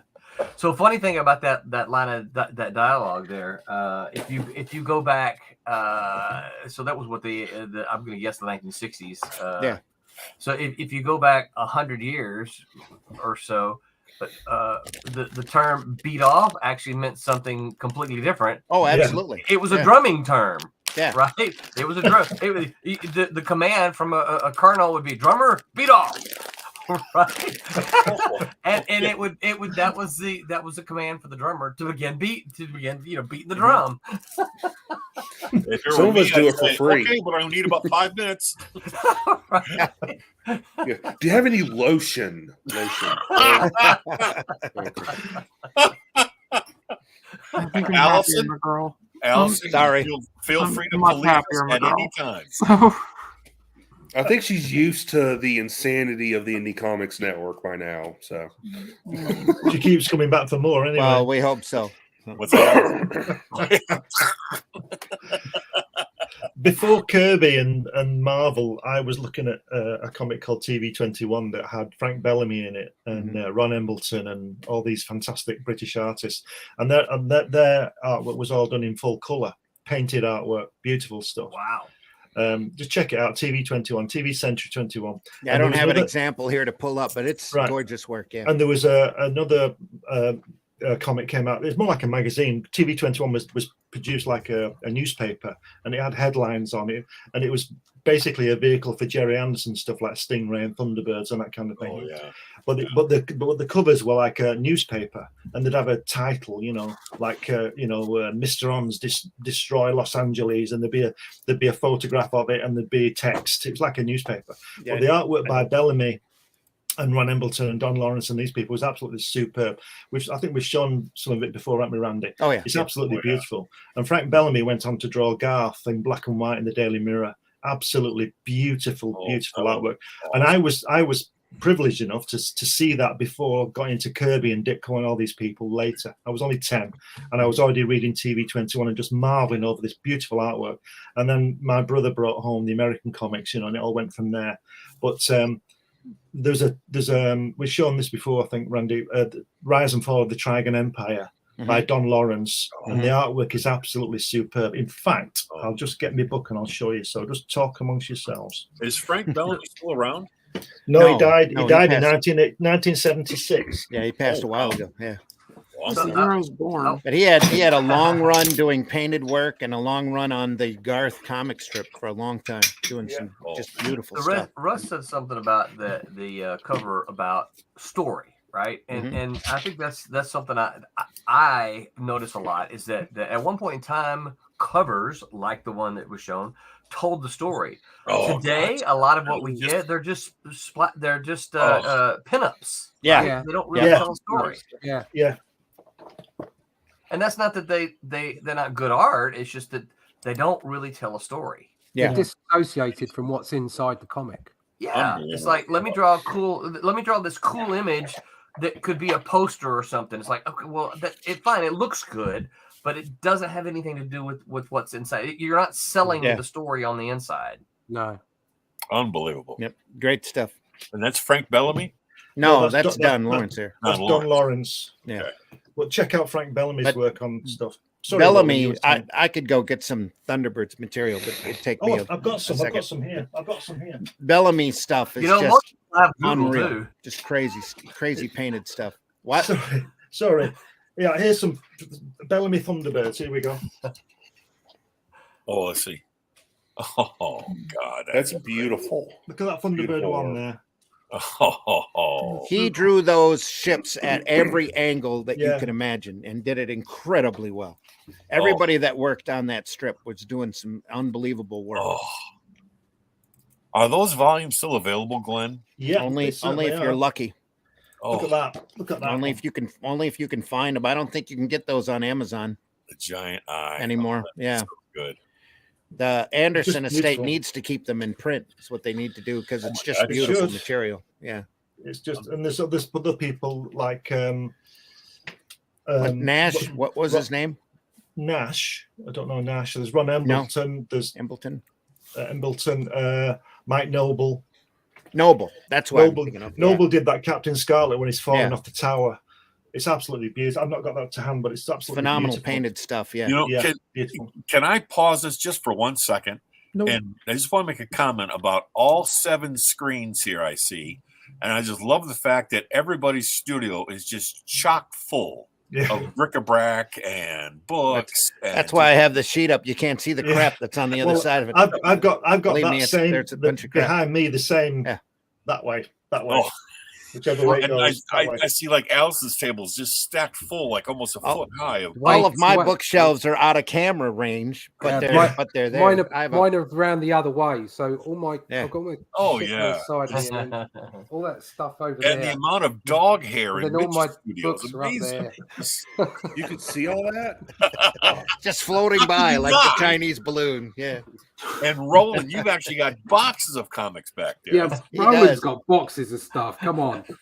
Well, I have nowhere else to put. I've got a monkey bar. I've got a cellar behind that door. Is all the paperbacks and DVDs that I have, and then I've got bookcases upon bookcases back out of camera range. Have you actually got posters on the ceiling? Back here is a. That's funny. That awesome. All the stickers, it's all events and stuff. Yeah. This is some just a pile of art and posters and Well, you should see what's on the other side of my camera here. Let me turn this around. Sorry to boast. I don't think I want to know. I've got all sorts of bric-a-brac from conventions, all the old tags, and just inspirational stuff to keep me staring at the back wall when I'm looking for something to look at. Yeah, that's why I have all those over my drawing table. Dealer. We're talking about inspiration. X-Files. I mean, that looking around our studio, exactly what Scott has picked out. There's just all our inspiration is kind of all around us. It's my pride and joy is over there. That's my Batman cell. There. Okay. And then I've got a whole bunch of Buscema up on the wall. Nice. Sweet. Just to remind you, there's some Frank Bellamy artwork from the Garth strip. Oh, let's see. Hang on, Glenn. Let me blow that up. White. This is black and white from the Daily Mirror. There's some serious spotting going on there. Look at that. Yeah, some hardcore. Yeah.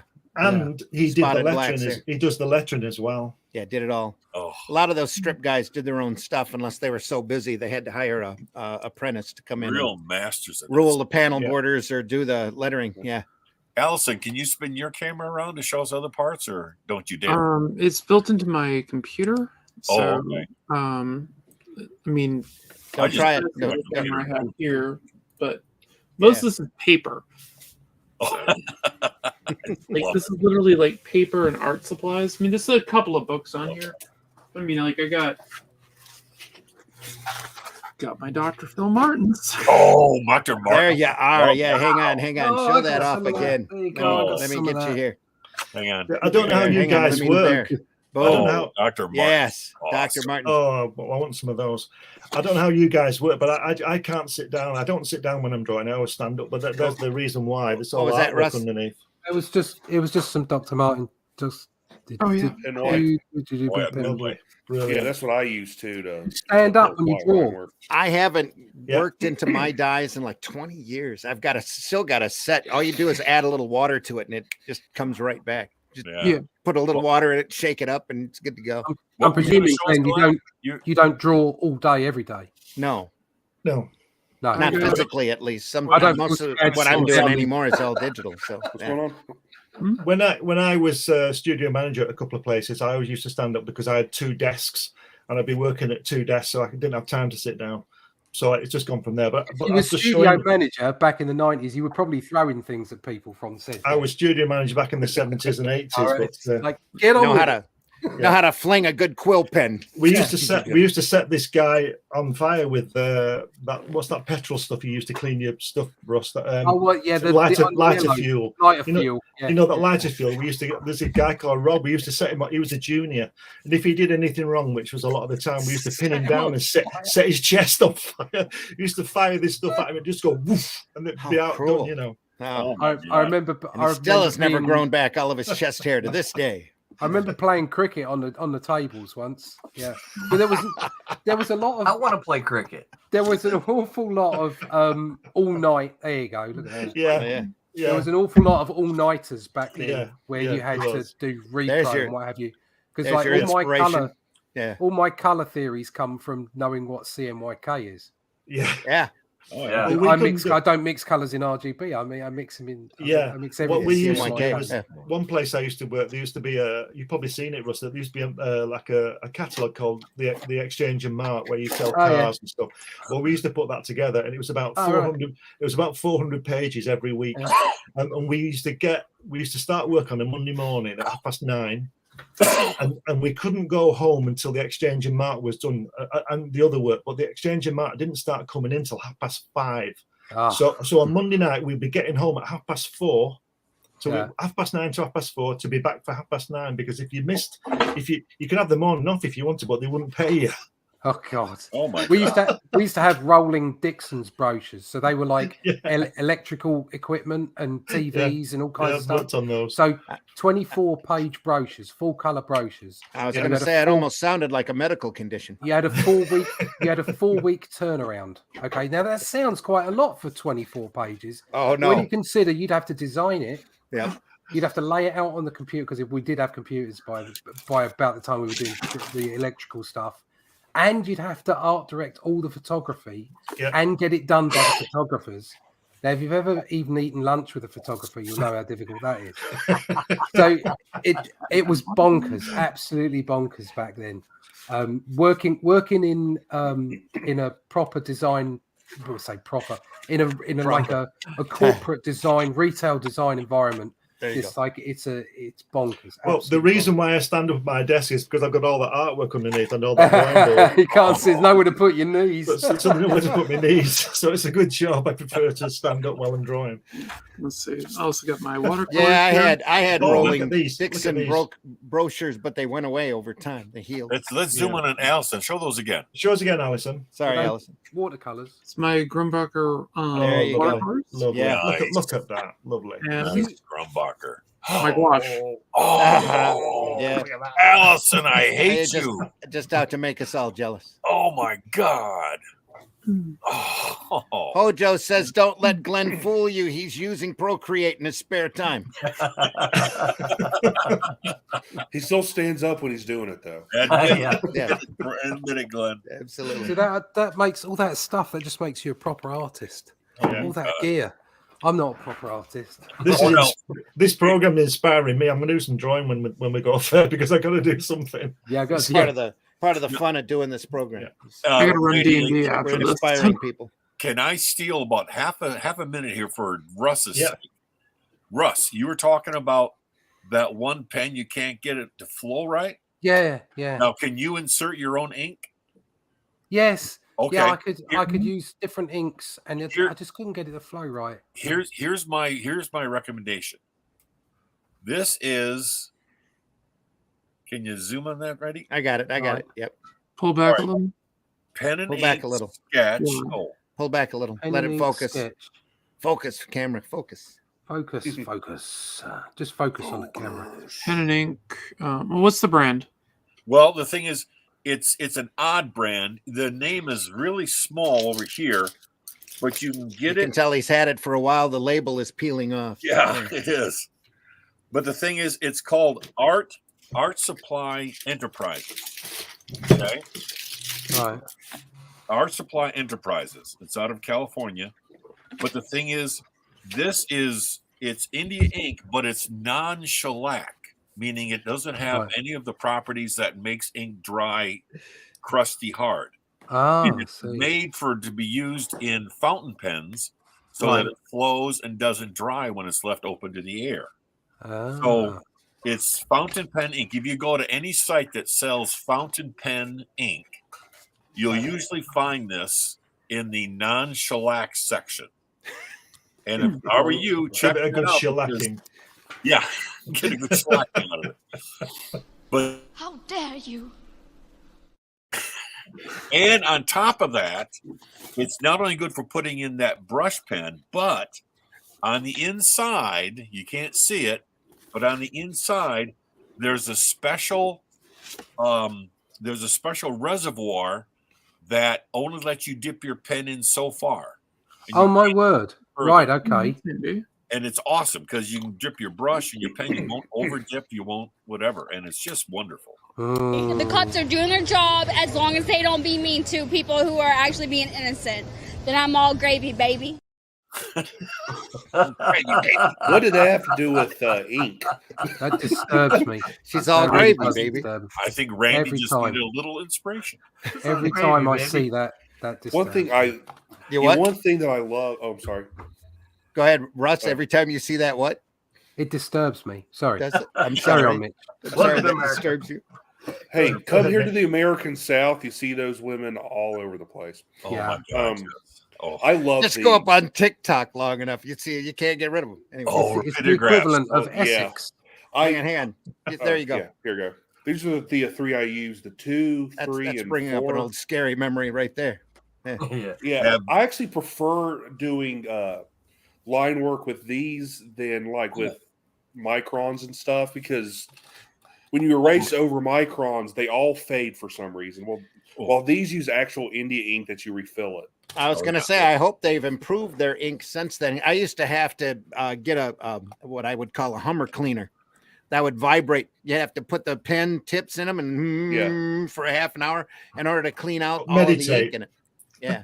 To meditate. No, it was a small vibration. It just sit there and shake all the ink out of it. No. Yeah, that's what it was used for. I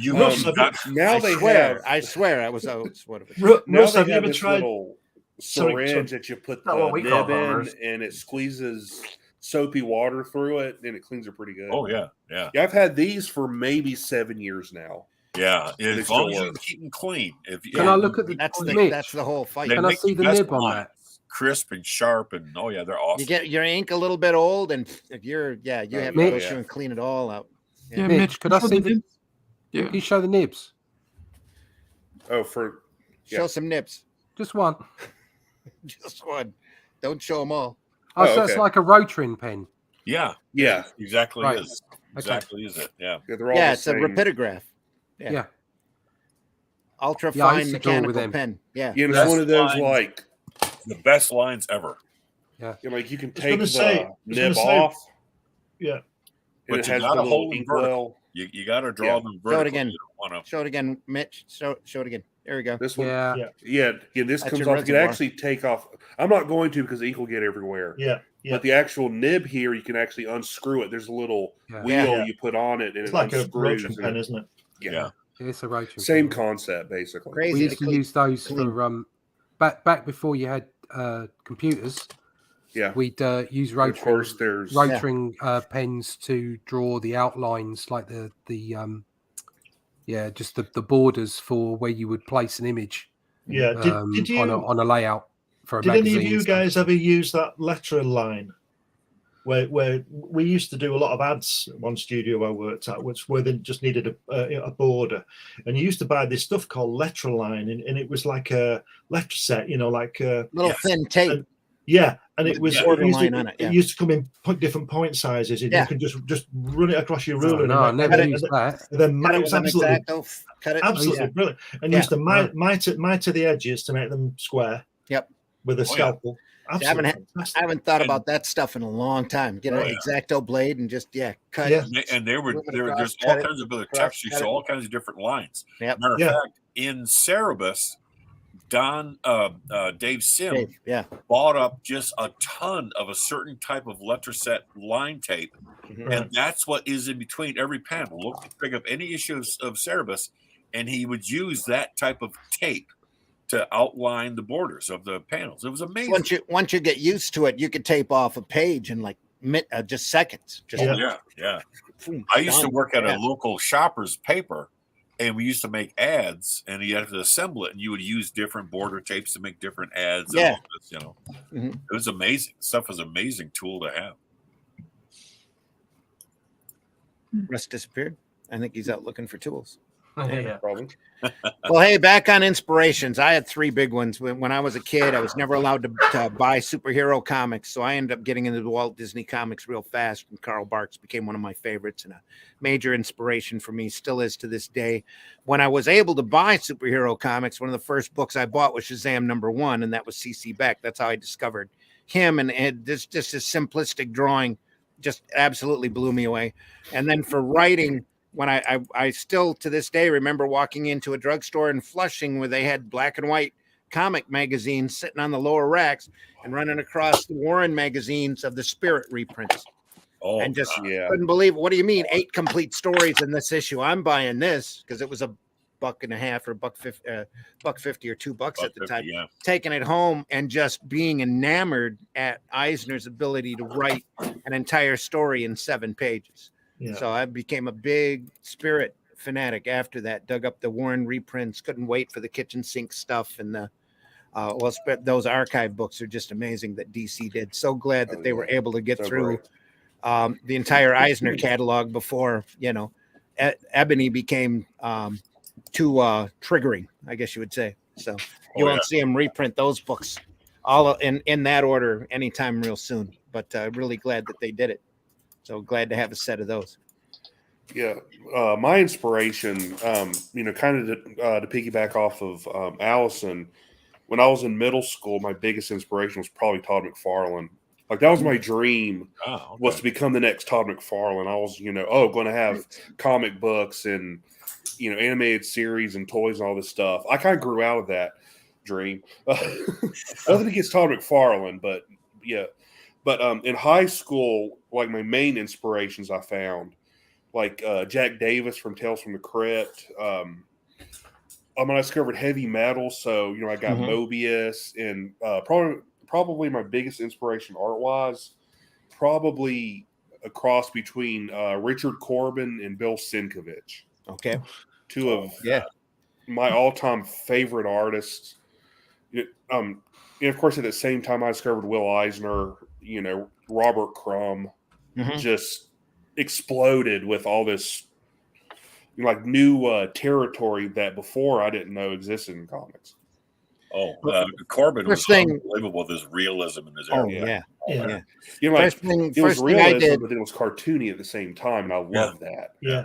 One of my first jobs out of high school was, and once I got away from my religious parents, was running a chain of adult bookstores. I ended up running across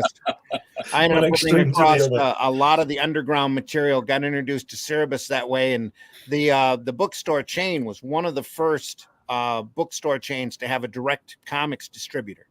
That was Big Rapids right now. Big Rapids out of Big Rapids, Michigan. What's that? And I went through. I think Randy's my hero right now, running an adult bookstore. He's all of our heroes right now. Oh yeah. But anyway, I went through all of the entire chain's stores, and we had a bunch of stores in Flint and Pontiac and Waterford and all mid-Michigan area, because there was a bunch of Cerebus ones that were sitting there in the racks. So I went through and bought all of those. I'd go around to each store and buy them all up. 3 of them were signed by Dave Sim. Oh, no kidding. And then I went and traded those for those EC volumes that we've looked at, the hardbound Russ Cockram reprint shot right off of the originals, EC volumes. Each set of books carries I can't, there's not one readily handy here, but they all, each title had their own box set, and every time the local comic shop, we had we still have a long-standing comic shop here, Amazing Comics. They would get a box set in intentionally because they knew I'd be bringing in a grocery bag full of comics to trade for the box set. He knew he'd get more than his money's worth out of it, because he was paying wholesale for that, charging me retail and trading comics at the same time. He'd end up with $200 worth of comics for $100 box set. So, yeah. Well, that's where Randy and I first met when he was running those adult bookstores. I was a recreator of these scenes. I would come in and I would perform. Yeah. And it was, I would have signings, just a little. I don't honestly even remember the first time that we met. It had to have been back in the 90s. Oh my 80s, God. Behind the curtain.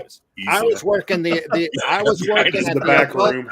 I was working at the adult bookstore just as AIDS was coming in. So it was a very interesting time working at that store, because we had little quarter viewing booths back off to the side.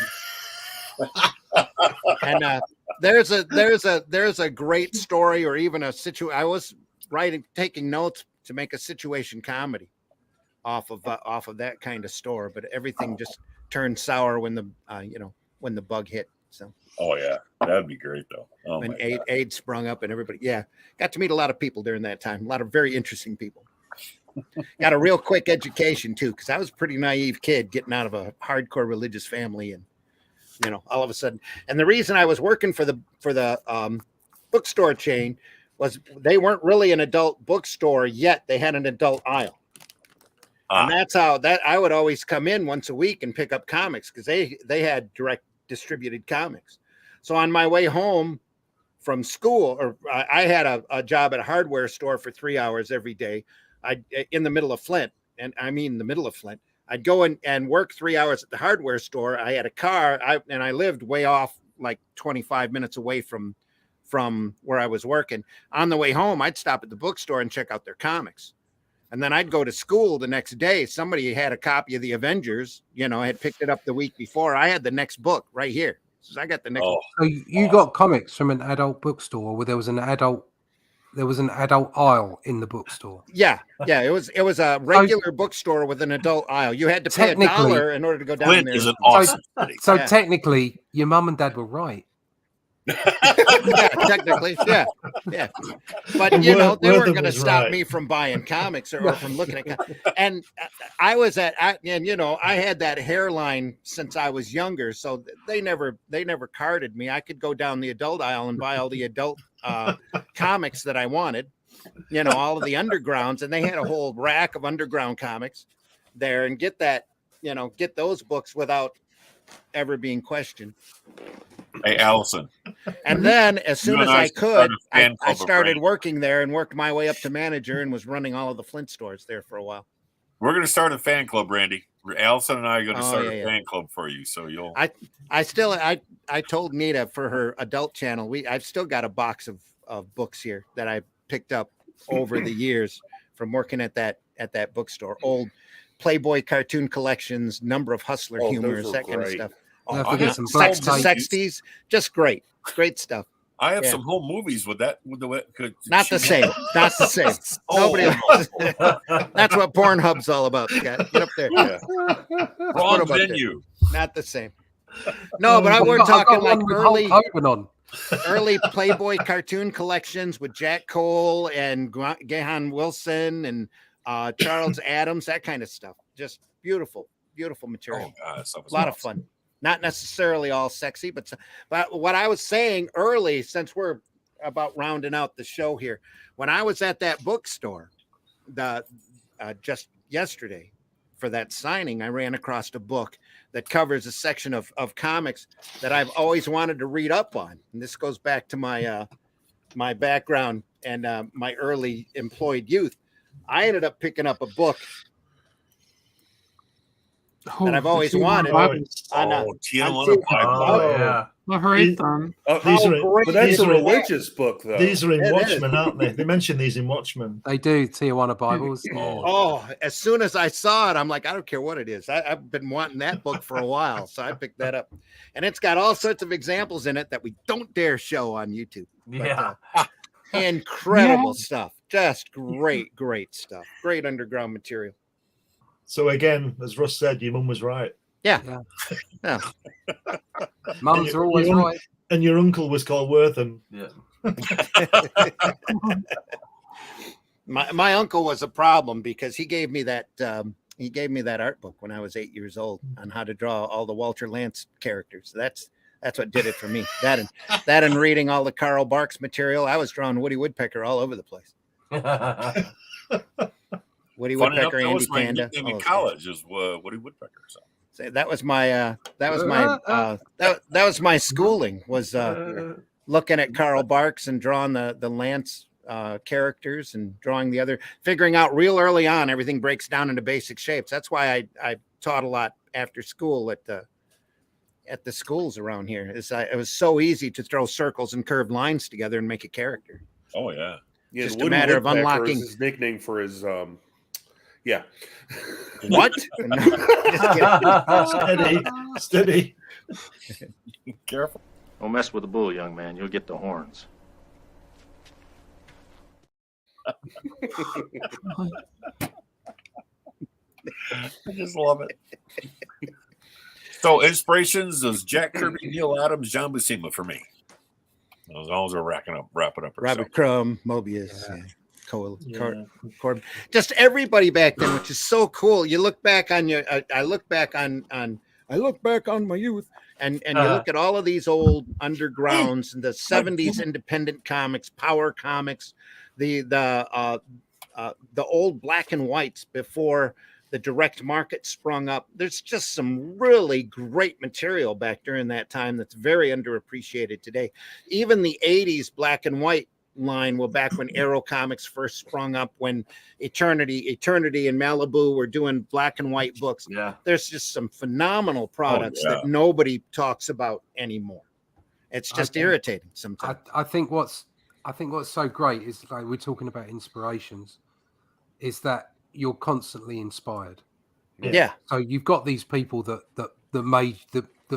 gave you the inspiration to go, I want to draw comics. Okay. Mm-hmm. But then you've also got people that come along all the time. Yeah. And you look at and go, yeah, wow.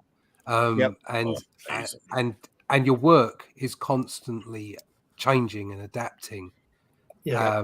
And I think that's a special thing, because there's so many people that don't really get to experience that kind of feedback in their life. I think if you're passionate enough, if you're passionate about what you do, that's going to keep happening. I mean, you can't help but have that happen.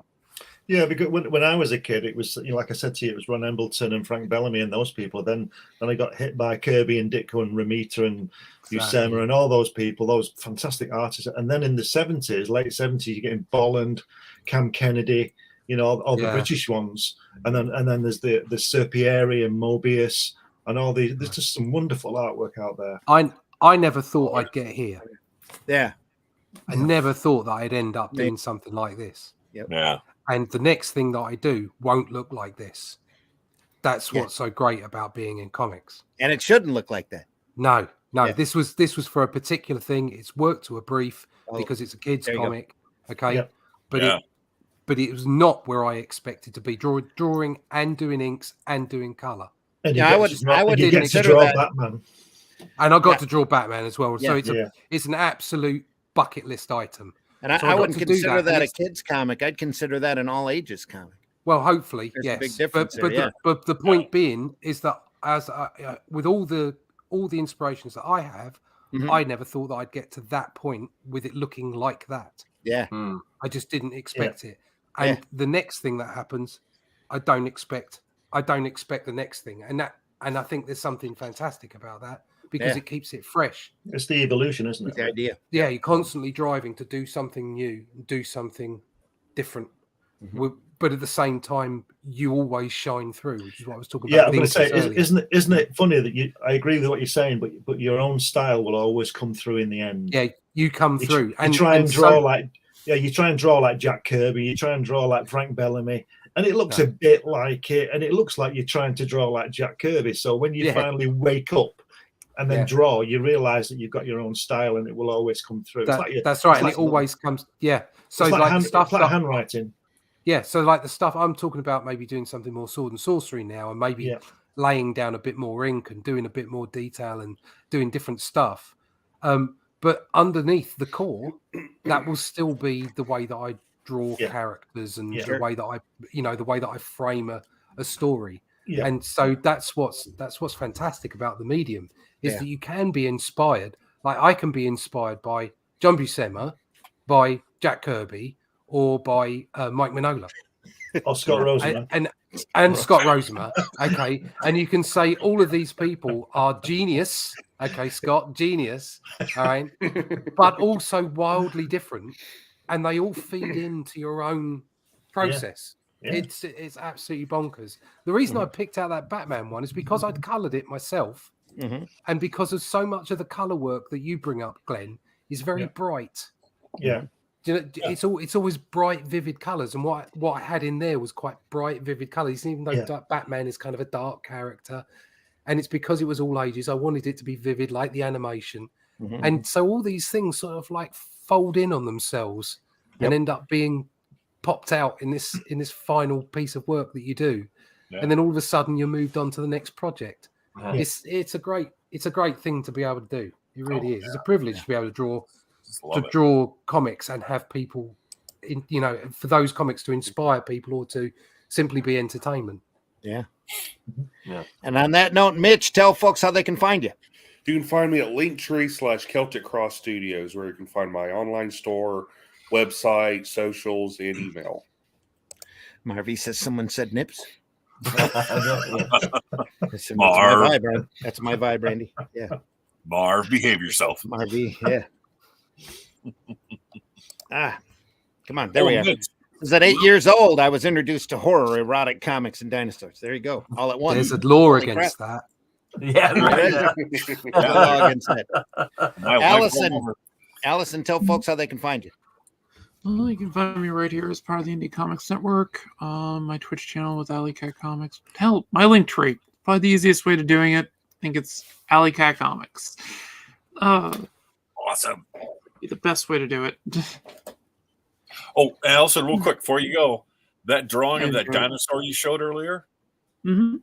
Could you send me a copy of that to my email? I guess so. Do you want it when I'm done? Yeah, that'd be great. Okay. Well, I'm going to be scanning it. It's a gift for a friend of mine who's coming on my stream on Friday. The Dapper Dinosaur. So. Oh, okay. Awesome. He's a science YouTuber. But yeah, I'll scan it and send it to you. I'm going to be coloring it during the show as we talk about science and comics. Awesome. Oh, yeah. Scott, tell folks how they can find you.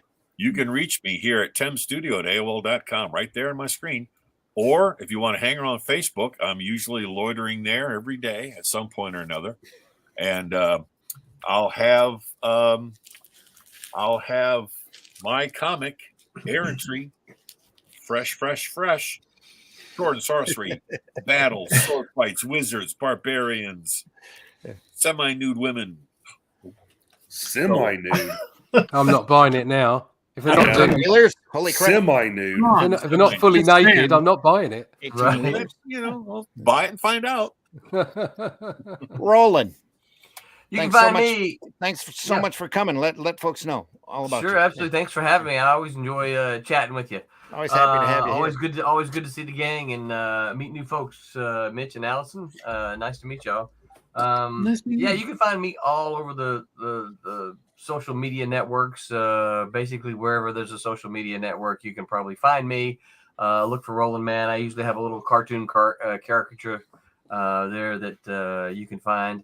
I think sometimes, like on Twitter, I'm Man Roland, but I'm not hard to find. I'm pretty easy to find. I hang out with my Silverline crew most of the time. We stream Sunday nights. We'll be streaming tonight, where we're talking about awards and comics tonight. Yeah, so we'll talk, but we talk about all kind of like we did here this morning. We talk about all kind of geeky things, comic book related and that kind of stuff. So yeah. Does your conversation over there wander as much as ours does? Frequently, yeah. I don't think we spend quite as much time on tools. You never know. Tonight could be the night. Tonight's the night. But yeah, we frequently we rarely walk a straight path. It's always kind of the long and winding road, right? That's the best way. It is. You too, Marby. Have a great week. Well, that always happens with a live show anyway. Yeah. Yeah. It's quite scary, the amount of YouTube channels that do have so many tools in them. Wait a minute. Right up. Now, Roland, does Silverline have a campaign running right now? It starts Tuesday. And what is that? It's for Cape Town #1 and Friar Rush #3. Okay, so Friar Rush #3 will complete the series, the mini series. So we'll complete the series. And Cape Town is a new superhero story by Brent Larson. So we're looking forward to that. So that's Cape Town, CAPE. Yep, like Superman's cape. You know, don't tug on Superman's cape. Cape Town. First time hearing that, I thought you said Cake Town. Cake Town, yeah. Chocolate cake. Yeah, no. Cake. Cape, like Superman's cape. Yeah. Russ, tell folks how they can find you. You can find me at russleach.com. You can find me in the pages of Batman at the moment over in UK and Europe. And hang on. Let me blow you up there. Boom. And Brazil. There you go. Russ, Brazil. He is in Brazil as well. There you go. And you can also find me in the pages of Only Death Can Save Us. The second book is at the moment up on Indiegogo. The first book you can pick up there, special edition, or you can pick this version up from New Haven globally via Amazon and the other places. But you can find out all about that if you sign up for my email list, or if you want to follow me over on Instagram, you can pick up all those links at russleach.com. Cool. Glenn, tell folks how they can find you. You find me on the usual social media things, Facebook and Instagram and all things like that. But you get my books, of which I've written 10, science fiction, adult humor, children's books. You can get those all on Amazon. And you can get this, which details my visits to Jack Kirby's house. You get a DVD with it, with me talking to him in the studio. You can get that through me. And my character Hatch is coming to a crowdfunder somewhere soon. This is 44 pages, a second book of that. And you can also get me in the pages of Comics Unlimited, which I produce, design and publish it and write articles. 100 pages every quarter. And number 12 is out soon. Very soon. And you can find me on these podcasts and stuff like that. Now, hey, folks, I've been your host. You can find me on the Arrow Comics Network on Friday mornings, 5 a.m. Russ is usually there. Glenn's usually there. We go over some great artwork. Scott shows up every once in a while, too. And this week, we'll be looking at an art book of Brian Boland's that Russ will be providing us with a look at, and we'll look at Boland's work and go from there. Huge. It's huge. It's huge. It's this big. Huge. Cool. Great artisan book. You're going to climb up to the roof to show it, Russ. Yeah. I have to go and get a really long camera. Gonna have to back it up a bit. I wish I had it here. We just get a Chinese balloon. You can find my work over at arrowcomics.store, where you can buy books such as HeroBot Zero, which is a book I do about a 3-foot tall giant robot defending. I read that this morning. Defending his city from other large monsters and problems. You can find Paragon, which is a superhero story I do with artwork by J.R. Harris, and Calico, also, which is a fantasy book that has artwork in there by C. Michael Lanning, as well as a lot of other material. You go over to Arrow Comics, there's more stuff being added all the time. And I do want to point out that the Chrome Dog campaign is currently going on over at Indiegogo. Go over there and take a look at that. There is a tier there for the Arrow. There are actually 2 tiers there for Arrow Comics. The first tier, which is the same group of books that we offered on the Rift Riders campaign, which includes Only Death Can Save Us #1. It includes a Revolt, which is an anthology book that we do that has a Hatch story in it by Glenn. It's got a couple stories in it by myself as well. It's also got HeroBot 01 available all in there, and as well as Calico and Paragon 1. There is a second tier. Hang on, Glenn. Hang on, Russ. You got that. Blow that up. There is a second tier that's been made over there for Chrome Dog, where you can get Chrome Dog as well as another, I believe, 4 or 5 Arrow comics as well, that include the Fool #1, which is currently being colored, that I'm extremely proud of. That's going to be a lot of fun to get back out on the market. We had it out decades ago in black and white, but now it's being recolored, or it's being colored in glorious color. It's going to be a lot of fun. Beautiful. And cool. Yeah, it's a lot. It's a great property. It's my elevator pitch for it is that he is the rodeo clown of justice. That's what it is. Anyway, he is an urban vigilante who ties up criminals for the police, and then anybody he ties up for, he takes a section of their clothing as a trophy and incorporates it into his action duds. Because enough, that was also my nickname in college. I believe it. The Fool. Yeah. Oh, the rodeo clown of the justice. Fool. Okay. Right. Taking people's clothing as a trophy. So go over there. I'll get in prison here now. Go over there to Indiegogo. Take a look at the Chrome Dog campaign that Arrow Comics is currently doing. Justin Sweet is in charge of that. And there'll be more shortly. There's arrowcomics.store where we offer all sorts of different few merchandise. We actually have a t-shirt up there that says Death Can Wait. I'm making comics. Oh, that's awesome. It'll be fun. It's fun. All right, everybody, don't forget, we all want a piece of cake. Absolutely. Everybody does. We wish you the best. Have a great week next week. Next Friday morning, Comics by Night, Brian Boland. Next Sunday, we'll be here again at 9 a.m. Everybody's invited that's here now. We'll see who shows up. We'll see if Scott can set his alarm 2 weeks in a row. See if he can make it. No. Exactly. Either that or he'll figure out how to use that cardboard cutout we talked about earlier. It's going to be a blow-up doll. The camera comes on. You started the camera comes on. You see an empty studio. All of a sudden, we don't want her to say hi, but she keeps saying hello. Anyway, Scott Rosenberg will be the autopilot. Exactly. That could be it too. Exactly. Perfect. Take care, everybody. Any last words from anybody? Go visit your local retailer. Spend some time. Look through those boxes. There's all sorts of gold over there. If they have back issues at all, there's some great stuff there to be read, and your retailer will thank you for it because right the dollar bin. And don't forget to put your hand lettering on the board. Yes. Right. And if you get a chance this week, shoot down a Chinese blimp.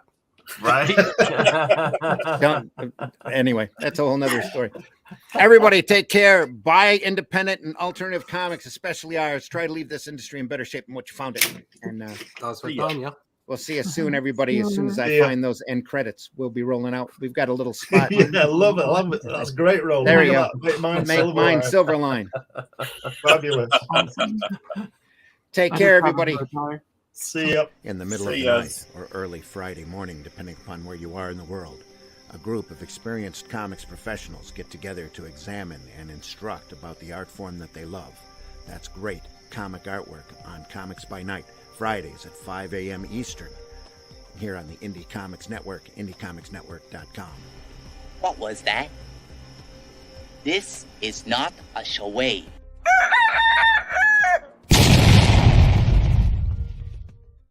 Have a question or comment for us to address on the show? Have a topic you want us to talk about? Email us at indiecomicsnetwork@gmail.com.